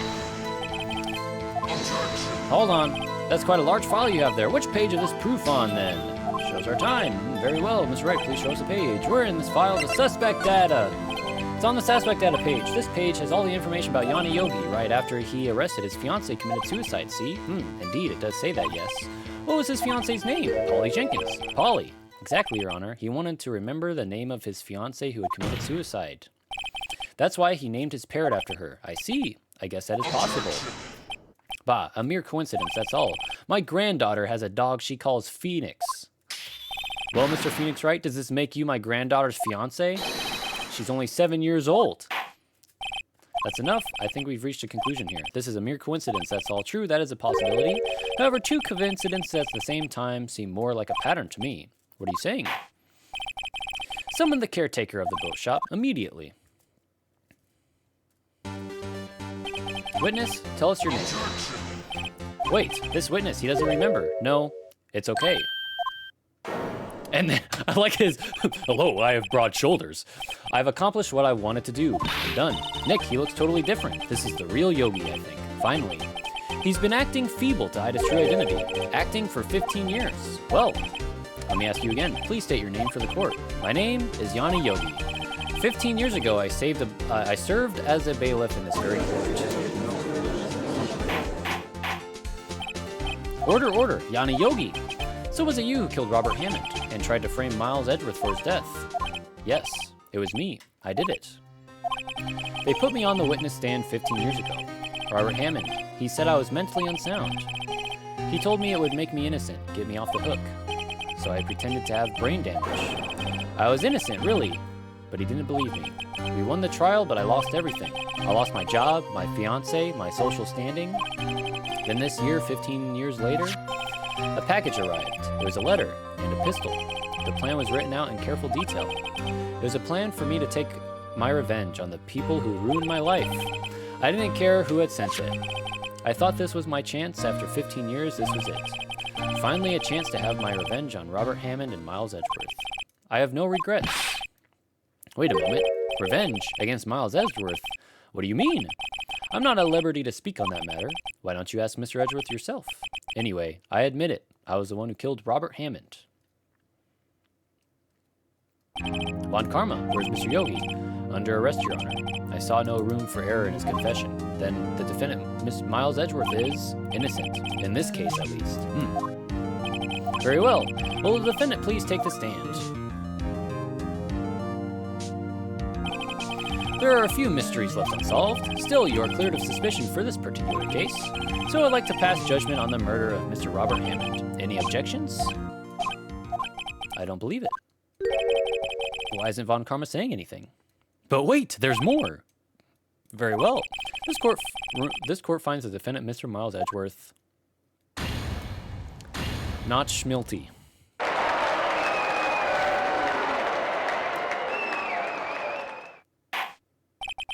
That is all. This court is adjourned. Wait! Yep. Did someone just say objection? It wasn't Von Karma. Wait, but that means no. The confetti. Edgeworth, Your Honor, I object to your judgment. What do you mean? I'm not innocent at all. As we have heard, Yanni Yogi killed Robert Hammond in revenge. But revenge for what? Nick. Edgeworth is trying to confess. He's going to say he's guilty. He's going to tell them he was the murderer in the DL6 incident. He's going to tell them he killed his own dad. Uh-oh, what do I do? Objection! This judgment has already been passed. I object to Edgeworth's outburst. Didn't something like this happen yesterday too? I believe a certain witness raised an objection after a guilty verdict was passed. That would be Larry. We must hear this new statement. We must hear Miles Edgeworth. He's right. We have a duty to hear Mr. Edgeworth out. For 15 years, I have had a recurring dream. A nightmare. It's only a nightmare. That's what I told myself. But now I know it wasn't a dream. Yanni Yogi wasn't the killer. You mean in the incident where your father died? From the distance of the shot, it wasn't suicide either. Everything was as clear as day. The murderer. The criminal in the DL6 incident. It was me. Your Honor, I confess my guilt. I am guilty for DL6, the statute of limitations of which ends today. The culprit is me, but instead I'm pointing where Phoenix would be standing. I'm gonna point at him. He's over there. Order. This is certainly unexpected. The defendant declared innocent is confessing to a different crime. A crime for which the statute of limitations runs out today. I'm not really sure how I should deal with this. Bah, it's obvious. We hold a trial, right here, right now. We tried this man for his crime 15 years ago. I think I would like to take a 5-minute recess. During this time, I will consider the appropriate course of action to take. Court is adjourned.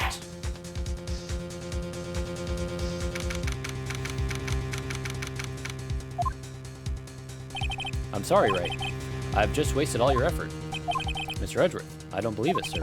I mean, you killed your dad? I didn't want to believe it myself, Detective. Points at Phoenix. Your Honor, I'm the one who's guilty. I believe it's the truth. I deserve to be punished. This is where this picture is going to come into big deal. The fucking hole. When Edgeworth threw the gun and it fired, it went straight through the window and it actually hit Manfred Von Karma. Manfred Von Karma screamed. That's the scream he hears. The power comes back on. The doors open. They're all passed out. Manfred Von Karma kills his dad. But it's the truth. I deserve to be punished. Murder is murder, no matter what the circumstances. This is crazy, just crazy. Nick, what are you doing? Huh? Oh, I was just reading through the court record once more. I'm getting my case ready. Your case? For what? Huh? Isn't it obvious? I'm gonna prove that Miles Edgeworth is innocent. What are you talking about, pal? He just admitted to it. He confessed that he did it in court. I'm sorry, Edgeworth, but I don't believe your nightmare. What? It's just a dream. It's not real. The truth is right here in this court record. In any case, tighten your belts. The real fight is just beginning. I'll prove you're innocent, trust me. Right.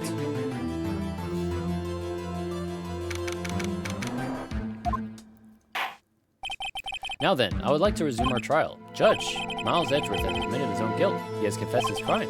Let us begin by hearing his testimony. Then, though pointless, let the defense do their cross-examining. The statute of limitations on the DL6 incident runs out today. Though it's unconventional for me, I'd like to run this one by the book. I see. Does the defense have any objections? No, Your Honor. Edgy boy is a bit of a dumbass. Well, I mean, he is throwing a lot of things in the trash, but a fucking guilty conscience can kill people, man. Like, you know, like, I mean, you don't have to commit murder, but even something as, you know, I accidentally stole from the cookie jar, and now I have a guilty conscience, and it weighs heavily on me. A guilty conscience can really affect somebody, so it's more of I just need to say this out loud. And poor William has ads again. You knew this was going to happen from the very beginning, didn't you? Very well. Will Miles Edgeworth take the stand? I'm going to sue Edgy Boy? What are you going to sue Edgeworth for? Will the witness state his name and profession? Miles Edgeworth. I am a prosecuting attorney. Mr. Edgeworth. Why did it get so hot in my room? What the fuck? I feel like it just gained 10 degrees in here. Okay.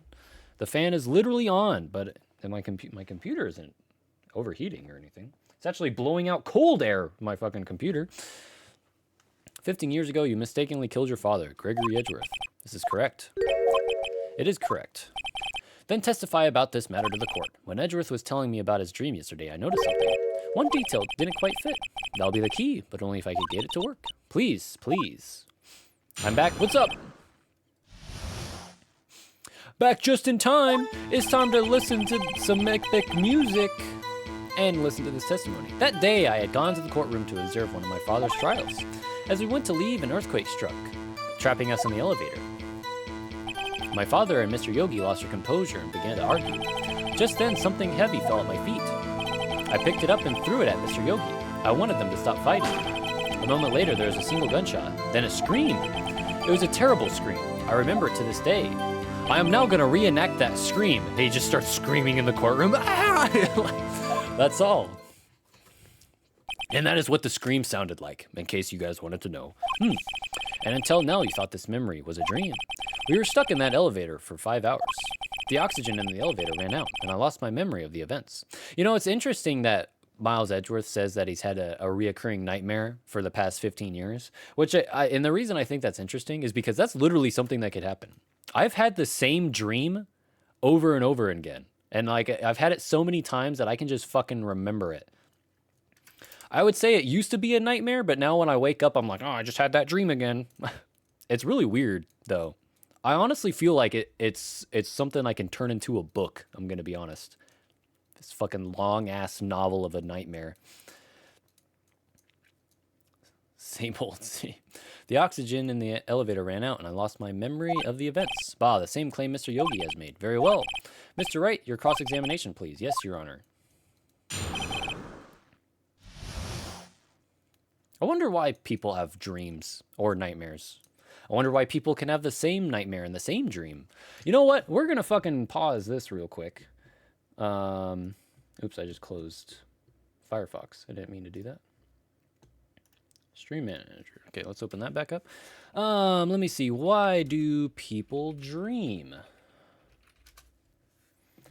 Let's see.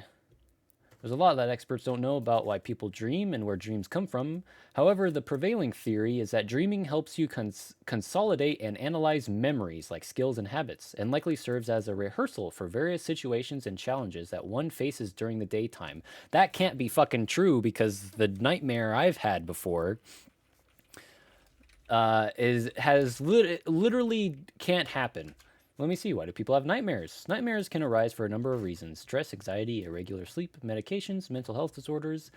But perhaps the most studied case is PTSD. Let's see. Why do people have occurring?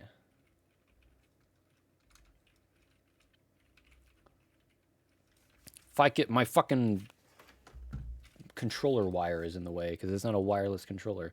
Have reoccurring dreams. Experiencing recurring dreams may point at underlying issues regardless of the dream's content. Adults who experience frequent recurring dreams tend to have worse psychological health than those who do not, and many experts theorize that these dreams may be a way to work through unmet needs or process trauma. Literally, fucking that. I don't believe that. Because I've had the same dream so often that I feel like I could write a legitimate book about it. That day, I had gone to the courtroom to observe one of my father's trials. As we went to leave, an earthquake struck, trapping us in the elevator. What's the dream? Basically, I'll give you long story short, because I'm not kidding, it's really fucking long. Long story short, my dad and I, we go to this building, because I don't know exactly what the building is, but in this building, there's a bunch of statues, and when you get close to the statues, they start attacking you. Kind of like fucking Weeping Angels. They only attack you when you get close to them, instead of not looking at them. But it's really long. Like, we go to different rooms. There's like this control room area. There's a bunch of people with security cameras. They're looking at all the like statues, making sure they're not moving. And then when we leave, we leave on this boat, and then we climb over a wall, and my dad's truck is sitting out there, and then we leave. But it's really long. I don't know. Like, the only recurring thing in my dreams is that it's always in my old house.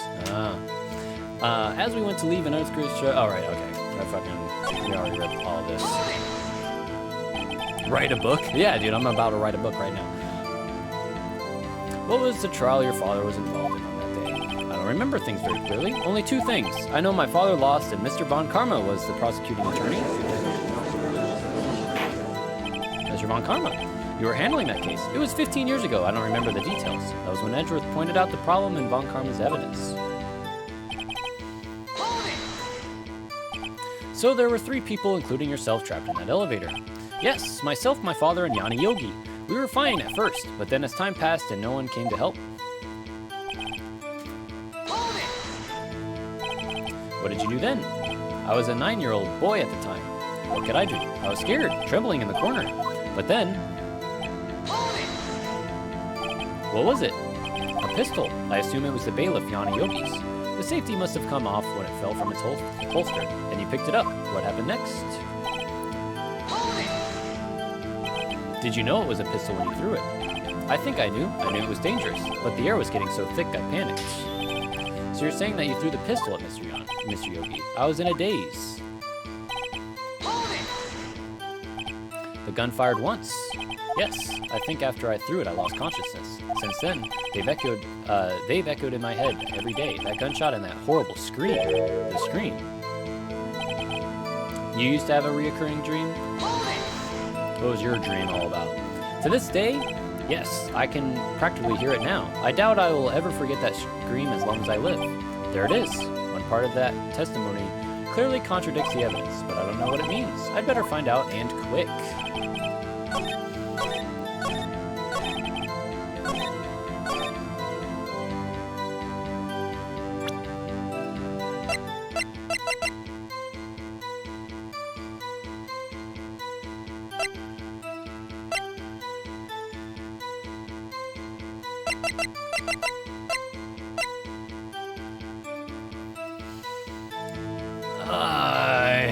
Let's see.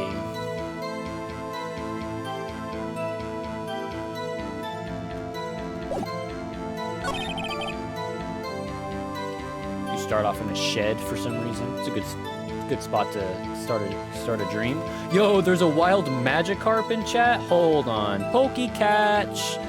Oh, I'm getting this fucking Magikarp if it's the last thing I do. Oh, I think I have some Ultra Balls.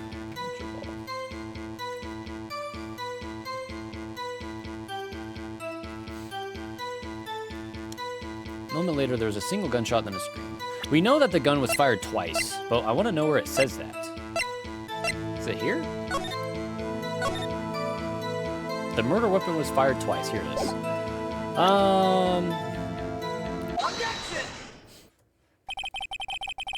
Are you sure you only heard one gunshot?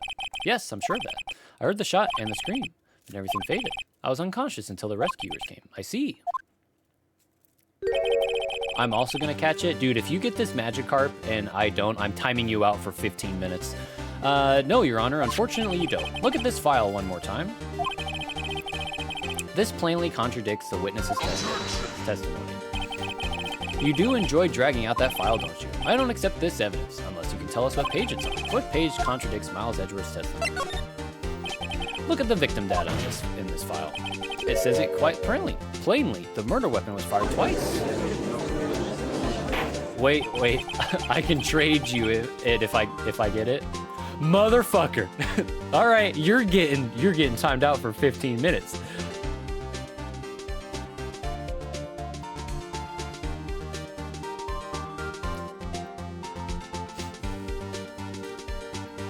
He got the Magikarp and I didn't. I am now upset. 929 seconds. We'll see you in 15 minutes, Brandon. I know you said you could have traded it to me. That is not the point here. It is not the point that you could have traded it to me. The point is you got it and I didn't. You could have left it alone. You could have just decided not to throw an Ultra Ball at the Magikarp. You could have left it alone. Now you have to sit with your Magikarp in your jail cell for 15 minutes and watch as it flops around, struggling to survive. Miles Edgeworth only heard one gunshot, yet the murder weapon was fired twice. The first shot was the accidental firing of the pistol was thrown. So who fired the remaining shot?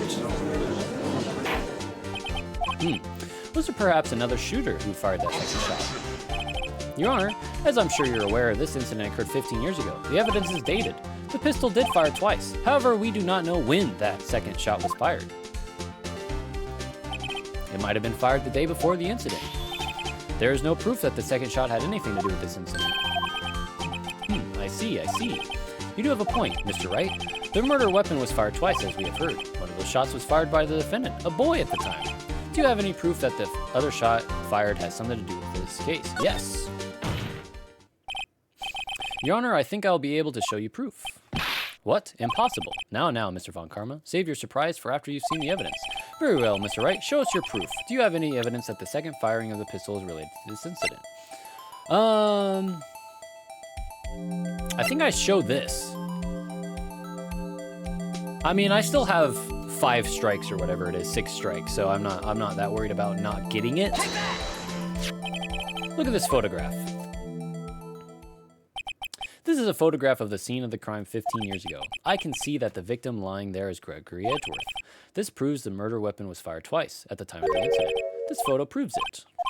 So, let me get this straight. This photo proves 2 shots were fired. Where? Your Honor, please get a clue. I'm pretty sure I show him the bullet hole. As should be obvious, a contradiction is here. I see, a bullet hole in the door. Your Honor, Gregory Edgeworth was killed by a shot from the pistol, yet there is also a bullet hole in the elevator door. We also know that the murder weapon was fired twice. Thus, someone other than Edgeworth fired that second shot. Look in the Kibbly Wibblo's general chat. It was just a Magikarp. Brandon is trying to get out of jail by sending me letters. Hold on, I'll give him due time. I'll fucking send a letter back to you. It was just a Magikarp? Maybe so. But you could have been the bigger man and let me catch it.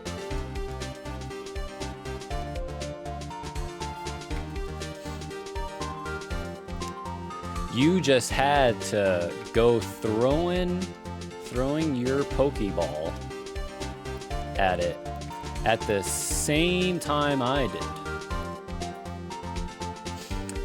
There was a chance that we both catch it, and that chance didn't happen. So now you spend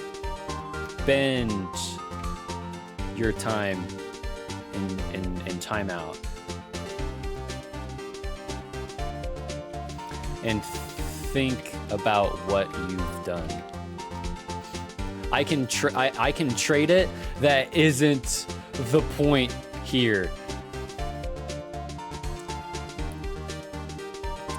You could trade it, But I don't want your Magikarp. I want my own Magikarp. It bonds to the first thing that it sees. Like a baby bird just hatching from the egg. It will never truly be my Magikarp.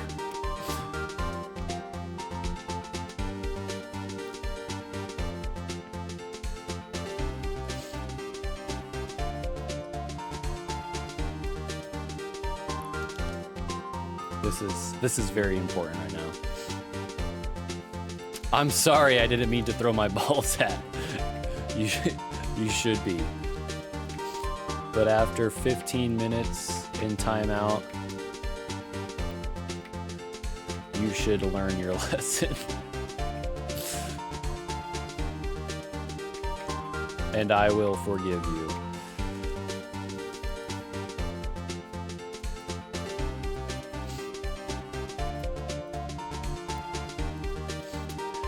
You don't understand, this Shadow Realm is full of bad things. Well, you have to deal with them until you're released.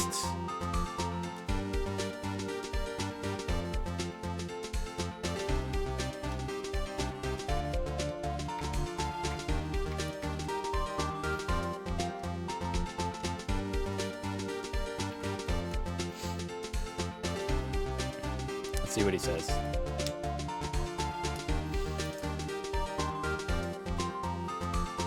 You don't understand. I can't stay in here. They will break me.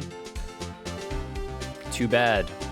Reflection can sometimes be the worst of enemies. And with that, I leave you be to your fate. All right.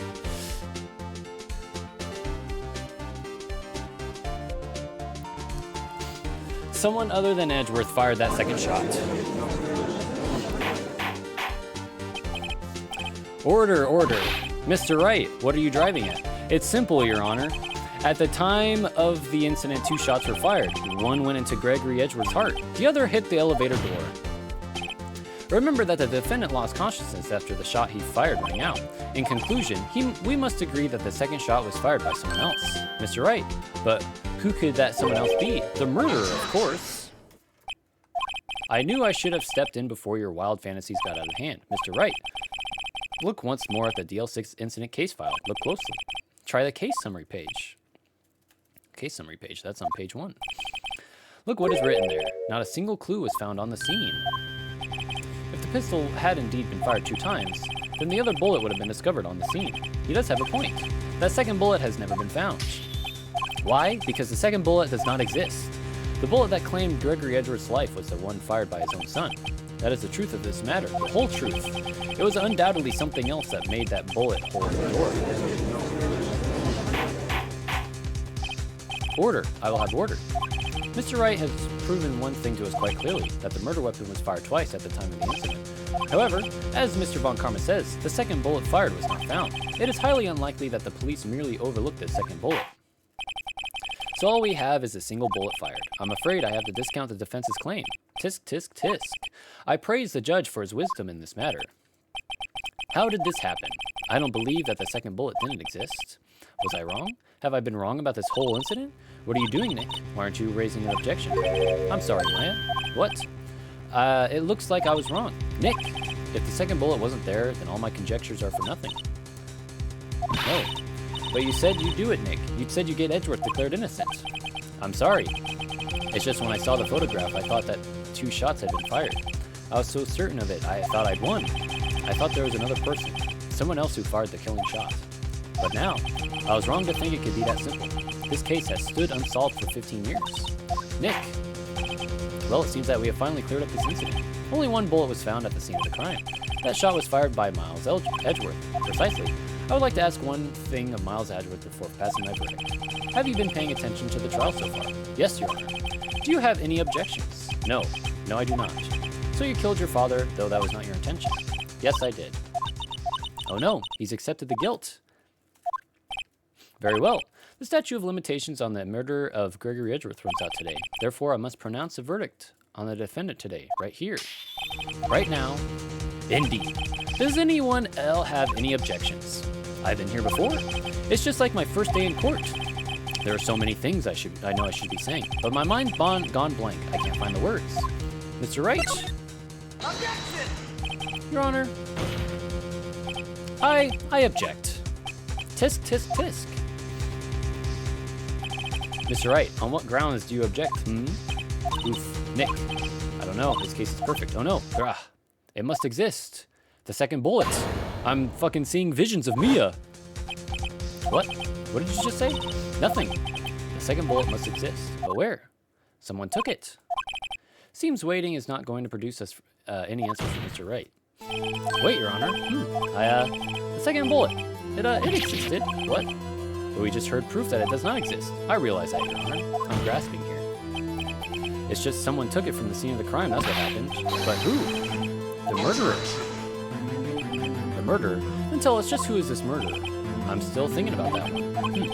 So the criminal took the second bullet, but why? Huh? First of all, how would they have found it? It's not easy to find a stray bullet, Mr. Wright. Was there some pressing need for the murderer to search for that bullet? Oh fuck, what do I say here? Because it's literally in Von Karma's shoulder. It's in his shoulder. Was there some pressing need for the murderer to search for that bullet? The murderer didn't need it. Why would the murderer have to spend the time to look for that stray bullet? I haven't gotten a clue. What's wrong, Mr. Wright? The murderer had no reason to take that bullet. You don't want to admit it, but it's true. Had to take it. Had to take it. The murder, what does that mean? You're thinking too normal. Think crazy. Don't think why the bullet was taken. Think why the bullet had to be taken. Mr. Wright? Yes, Your Honor. I have no idea what I'm doing. Oh, well, the murderer had no intention of taking the bullet from the scene, but the murderer had to take that bullet. Had to, Mr. Wright. What do you mean? Well, for instance what? Maybe the bullet hit the murderer. The bullet hit the murderer? Just saying, for instance. I mean, if it hit you, would you have to take it with? You would have to take it with you, wouldn't you? It's not like you could perform surgery right there, you know? Wait a second. I was just talking off the top of my head. But what if that's really what happened? Let me get this straight. So at the time of the murderer themselves was shot, and they left with the second bullet still inside of them, thus leaving only one bullet at the scene of the crime. Yes. I guess that's how it would work, yes? But there's a problem with that. The other two people rescued from that elevator, Miles Edgeworth and Yanni Yogi, were both unharmed. So that would mean the murderer came from outside, yes.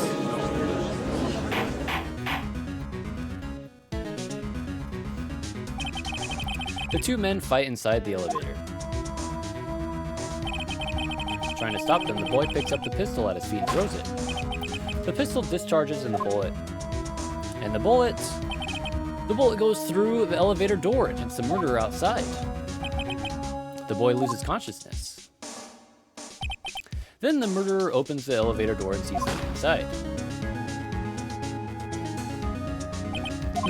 Mr. Wright, you are truly the most unpredictable defense attorney I've ever known. I can tell you're grasping, yet I cannot deny the possibility of what you say. What are you saying? Deny it, deny it. No one involved with the incident was wounded. There was no murderer. No one was wounded at the time of the incident. He's right. I can't think of anyone. Hey, Nick. I just thought of something really crazy. Crazy? Remember what Mr. Grossberg said yesterday? Gregory Edgeworth dealt a blow to his perfect trial record. Wow. It must have been quite a shock for Von Karma. He took a vacation for several months after that, you see? Yes, an unusual event for the man. That was the first and the last vacation he's taken in his many years of prosecuting. What if Von Karma didn't take that vacation because of shock, but took it because he was injured, which would mean, it could only mean one thing. He was the murderer in the DL6 incident. He was the man who shot Gregory Edgeworth. It was Von Karma. Oh man, something wrong, Mr. Wright? You seem dazed. No, Your Honor. Well, you have indicated the possibility that the murder came from outside. Can you give us the name of your suspect? Uh-oh, should I come out and say it now? I'm gonna say it now. Your Honor, there is a suspect, one lone suspect. Well, this is certainly interesting news. Very well, Mr. Wright. Who is your suspect? My hands are shaking. V what? Von Karma. Von Karma?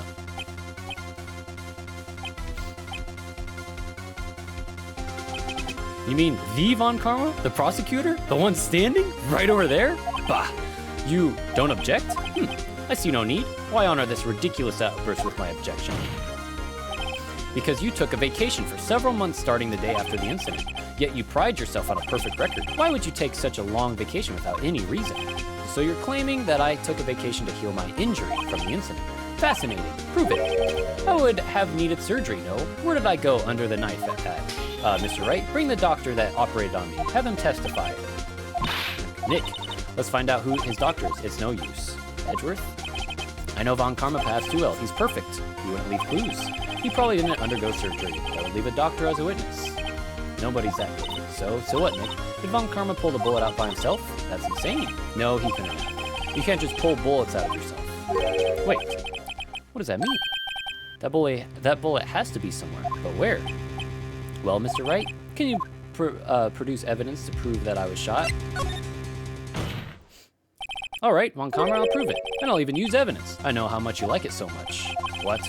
The evidence that proves Von Karma was shot is... I'm pretty sure I bring the fucking metal detector. I'm pretty sure this is it. Von Karma is perfect. He wouldn't risk surgery leaving an evidence trail. So then I ask, where's that bullet now?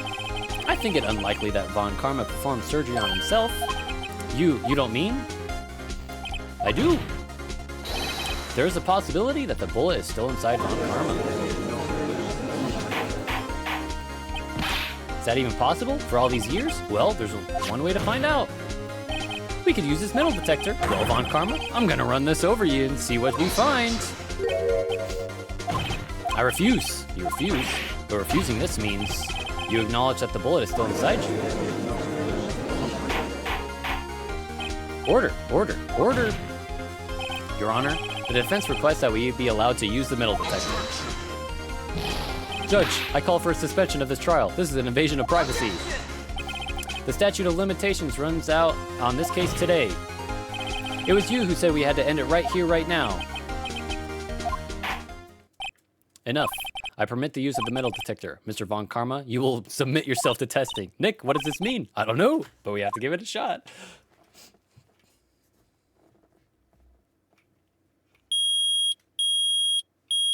What a nice noise. It reacted. Something's inside his right shoulder. The bullet. Mr. Von Karma. You. It was you. I was afraid this would happen, and so I remained silent. Indeed, there's a bullet in my shoulder. However, it has nothing to do with this incident. What? I was shot in the shoulder long before the DL6 incident. I claim that the bullet in my shoulder has no relation to DL6. Too bad! We're gonna fucking take it out of you, bitch! But Mr. Von Karma, can you prove that? Prove? I have no obligation to prove anything. It is Mr. Wright who must prove something here, not I, Mr. Wright. Well, can you prove it? Can you prove that the bullet in Von Karma's shoulder was from DL6? Of course you can. You don't have any evidence of the DL6 evidence. That's because you took it out of the records room yesterday. With no proof, you cannot convict me of any crime. So sorry, Mr. Wright. No, I'm the one who's sorry, Mr. Von Karma. What? You were close, one day away from freedom, but you see, I have proof. What? Who would have thought you would dig your own grave trying to convict Edgeworth? I can link that bullet to your shoulder to the DL6 incident. And here's my final proof. I think I show the bullet. That's a bullet. Where did you get that? This is the bullet used in the DL6 incident. This was taken from the heart of the victim, Mr. Gregory Edgeworth. The bullet is preserved quite nicely, with all the ballistic markings intact. Ballistic markings. You may recall the term. It came up in the first trial 2 days ago. Ballistic markings are the fingerprints of a weapon. All bullets fired from a gun are marked with that weapon's unique pattern. By examining the markings, you can tell which bullet fired the bullet. Which gun fired the bullet? Which bullet fired the bullet? It's quite accurate. We have 2 bullets in our possession. One, the bullet removed from Gregory Edgeworth's heart. The other, Mr. Von Karma, is the bullet buried in your shoulder. We could analyze both bullets. Then if the markings matched, we would know that both bullets had been fired from the same gun. The very same pistol, in other words, the murder weapon that killed Gregory Edgeworth. Mr. Von Karma, you will let us remove the bullet from your shoulder. Then we'll compare the ballistic markings to those on this bullet. And solve this case once and for all. Well, Mr. Von Karma, he's gonna start screaming.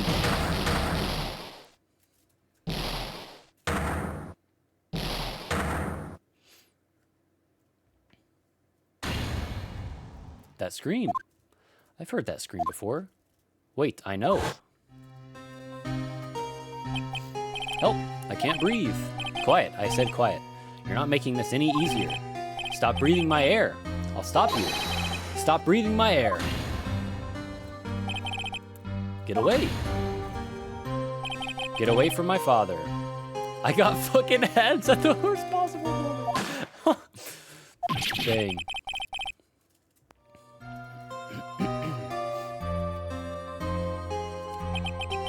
It's that scream I heard in the elevator 15 years ago. Von Karma, it was you who screamed. Now I'm pointing at Von Karma. Instead of pointing this way for Phoenix Wright, I'm pointing this way for Von Karma.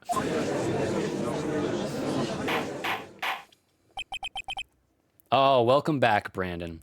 It was just a Magikarp. It's just the mentality of it all right? It wasn't just a Magikarp. It was the fact you threw it. You didn't need to. Mr. Von Karma?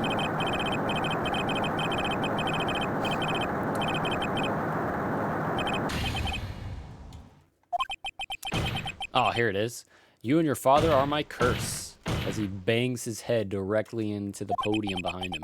Your father shamed me with a penalty on my record. And you left a scar on my shoulder that would never fade. I'll bury you. I'll bury you with my... I don't know what the hell he said. 15 years earlier. Chief Prosecutor, I am sorry. Von Karma. It's not like you to make this kind of error. I never would have thought that Edgeworth would be the one to catch you. I was careless. I'm sorry, but you'll have to be penalized. I've covered for you in the past, but not this time. Edgeworth.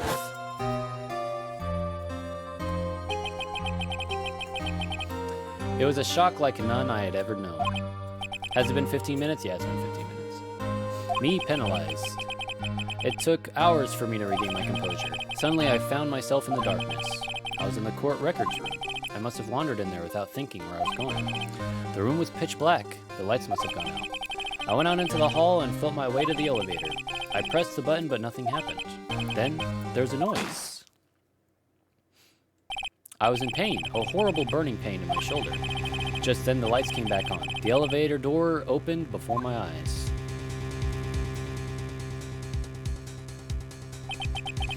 I saw 3 people inside, all lying unconscious from oxygen deprivation. Much to my surprise, a pistol lay at my feet. I knew then it was destiny.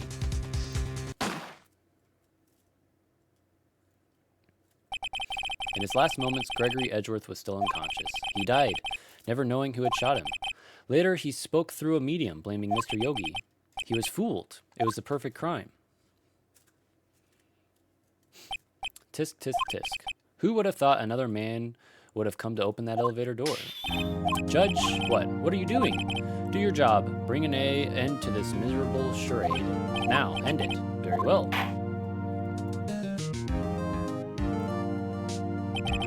It appears that we have come a very long way to the end of this maze.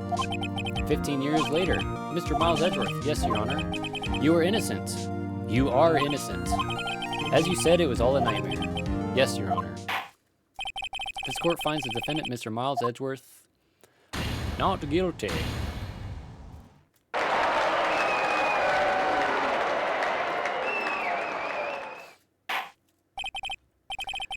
Confetti! That is all. This court is adjourned.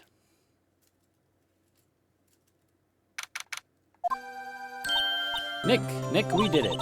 Did you see his face? Von Karma looked even paler than usual. He's pretending to be all cool, but inside you crushed him, Nick. Crushed. I gotta say, I'm impressed. It was pretty close, though. I was sure we'd had it. I know I was on the verge of tears the whole time myself, but now it's all just a good memory. So it's finally over, Edgeworth.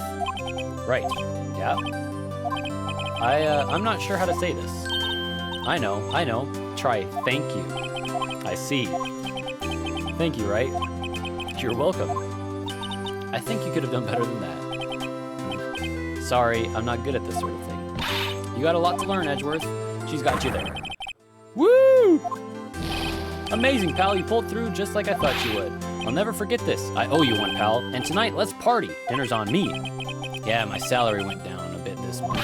But who cares? See, Mr. Edgeworth, you should take a lesson from Detective Gumshoe. That's how you say thank you. I see. I haven't. Whoop! I feel foolish. Don't worry. Take it a little at a time. You get used to it. It's been 15 years since I've seen Edgeworth this unguarded. Hey, y'all. Lotta. Y'all were great in there. Thank you. Yo, Edgeworth, congrats. Thank y'all very much. I knew you were innocent from the start, of course. Just look at you. You want to stick your hand in the cookie jar even if no one was there. You were the witness on the first day of the trial, weren't you? Yeah, well, let bygones be bygones, eh? Speaking of which, what are you doing now, Lotta? Who, me? I went back to college. I gave up trying to be an investigative photographer pretty quick. Really? That's too bad. Huh? Isn't that the hot dog guy from the park? It's over, Nick. My life is over. Why? Why the sad face, Larry? What happened now? Oh, Nick, I'm not long for this world. You don't look sick. It's Fiancé. She's going to live in Paris. Paris, Nick. Yeah. You gonna tell me that we need to go get stuff? I still have an hour. All right, I'll go after this. She's leaving me behind. Should have seen that coming. I was banished for 15 minutes. The murder took 15 years. Coincidence? I think not. Yo, Edgy, there you are.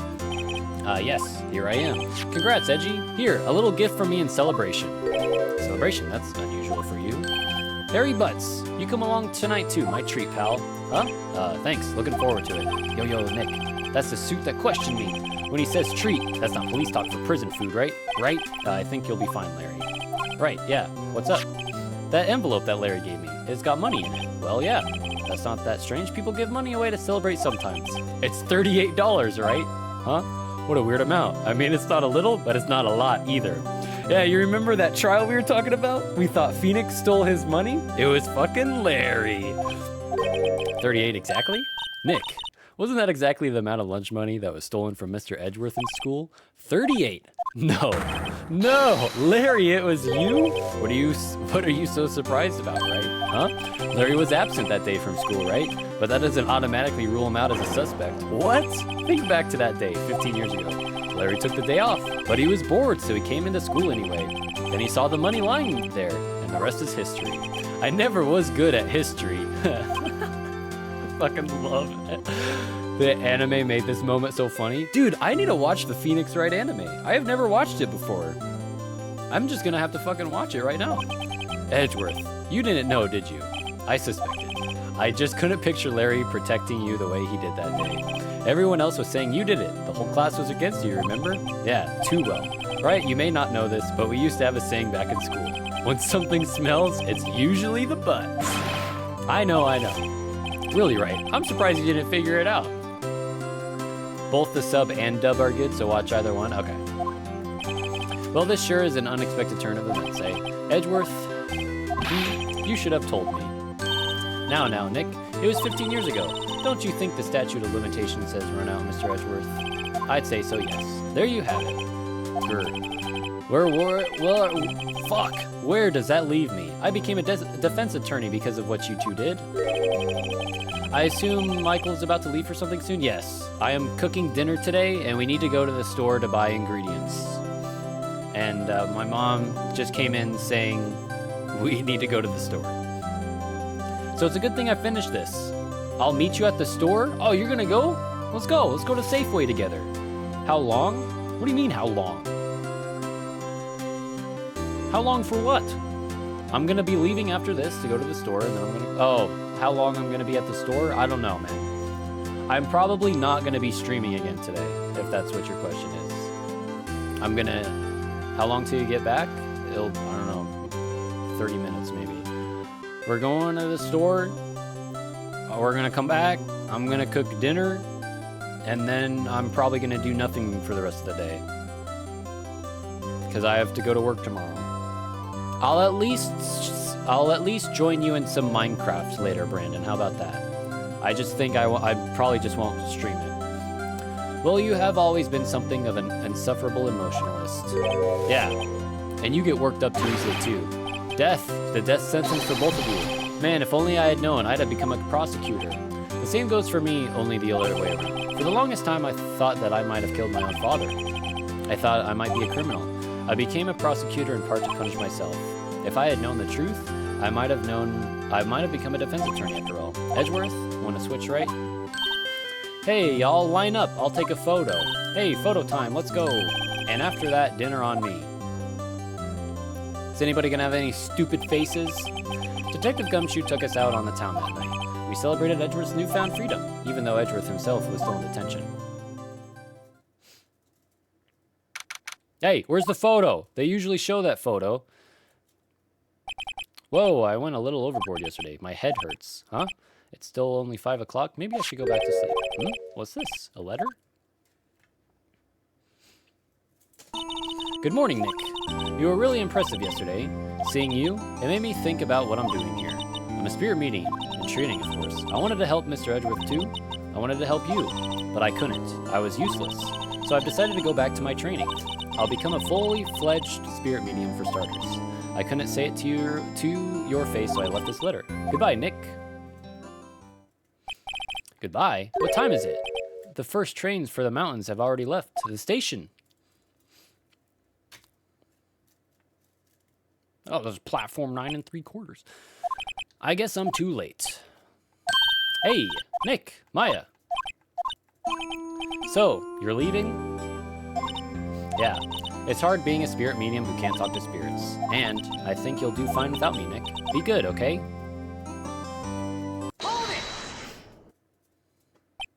Wait, what? I never could have saved Edgeworth without your help, huh? On the last day of the trial, I heard her. I heard Mia's voice. You heard my sister? Yes, only her voice, but still. It was at the very end when I thought we'd lost everything. Well, that's my sister for you. Detective Gumshoe helped in Mr. Grossberg, and even Larry. I'm the only one who couldn't help. I was useless, Nick. But you were the one who stopped Von Karma, Maya, huh? I didn't do anything. All I did was wander around in a daze.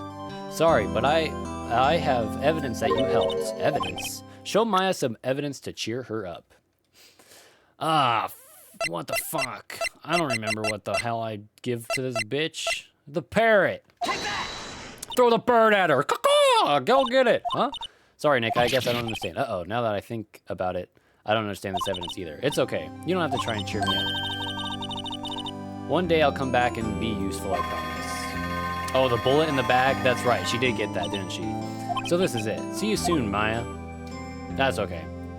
It doesn't really affect the story any. Thanks, Nick.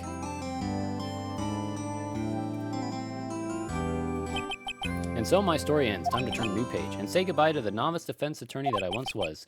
Now a new story begins with the same old crazy cast of characters, minus Maya and Mia. Don't think you've graduated yet, amateur. Mr. Wright, perhaps you'd like to rethink that claim. Yes, Your Honor. Uh-oh, I got a bad feeling about this. Objection!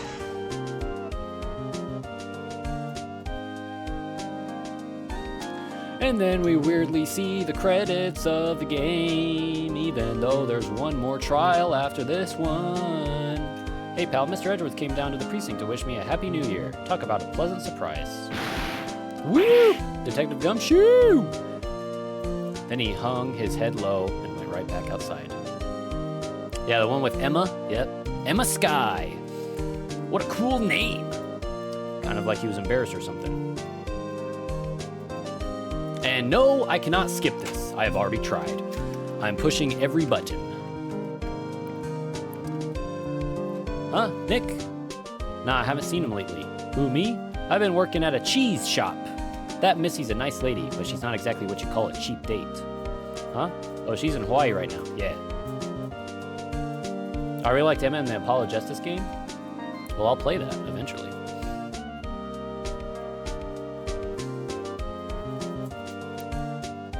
Yo, it's Pain!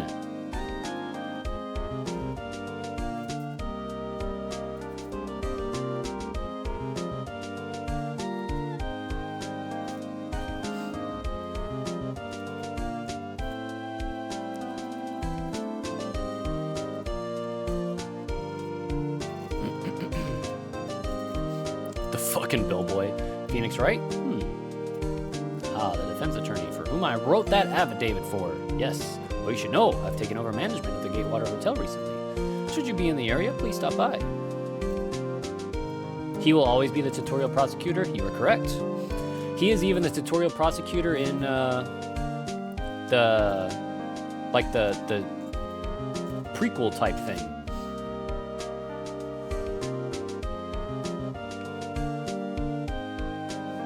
He's got some good hair in that one.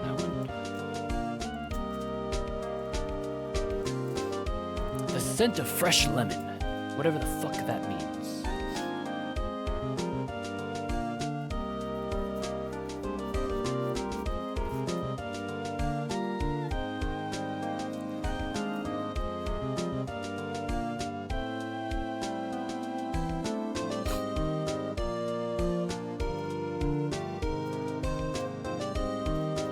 Old bag. I'll tell you, we finna kit you out with better armor. Fuck up the dragon. Oh yeah, because you want to kill the Ender Dragon. I'm pleased to announce the Pink Princess is ahead. I'm sure I owe that Mr. Wright. Oh, and I'm keeping my face out of the public. I fucking can't read that fast. Just enjoy the credits. It's happening automatically. Just put your head back. Let me just tilt the chair down. Oh yeah. This is wonderful. Hey look, it's Penny. I still don't know how we know your name.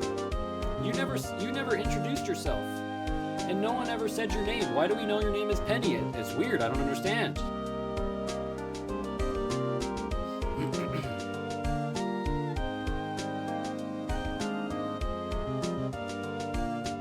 Are we gonna see Vasquez? She should be in jail. She killed somebody, but it'd be really weird if we saw her. Let's talk Pink Princess.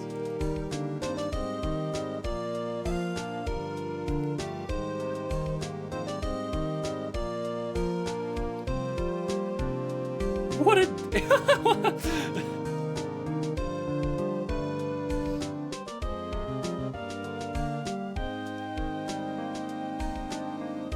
You need shulker boxes and the elytra as well.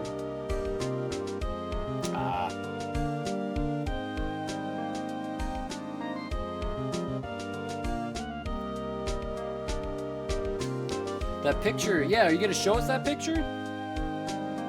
I like it. I left college again. Hey, where was the producer?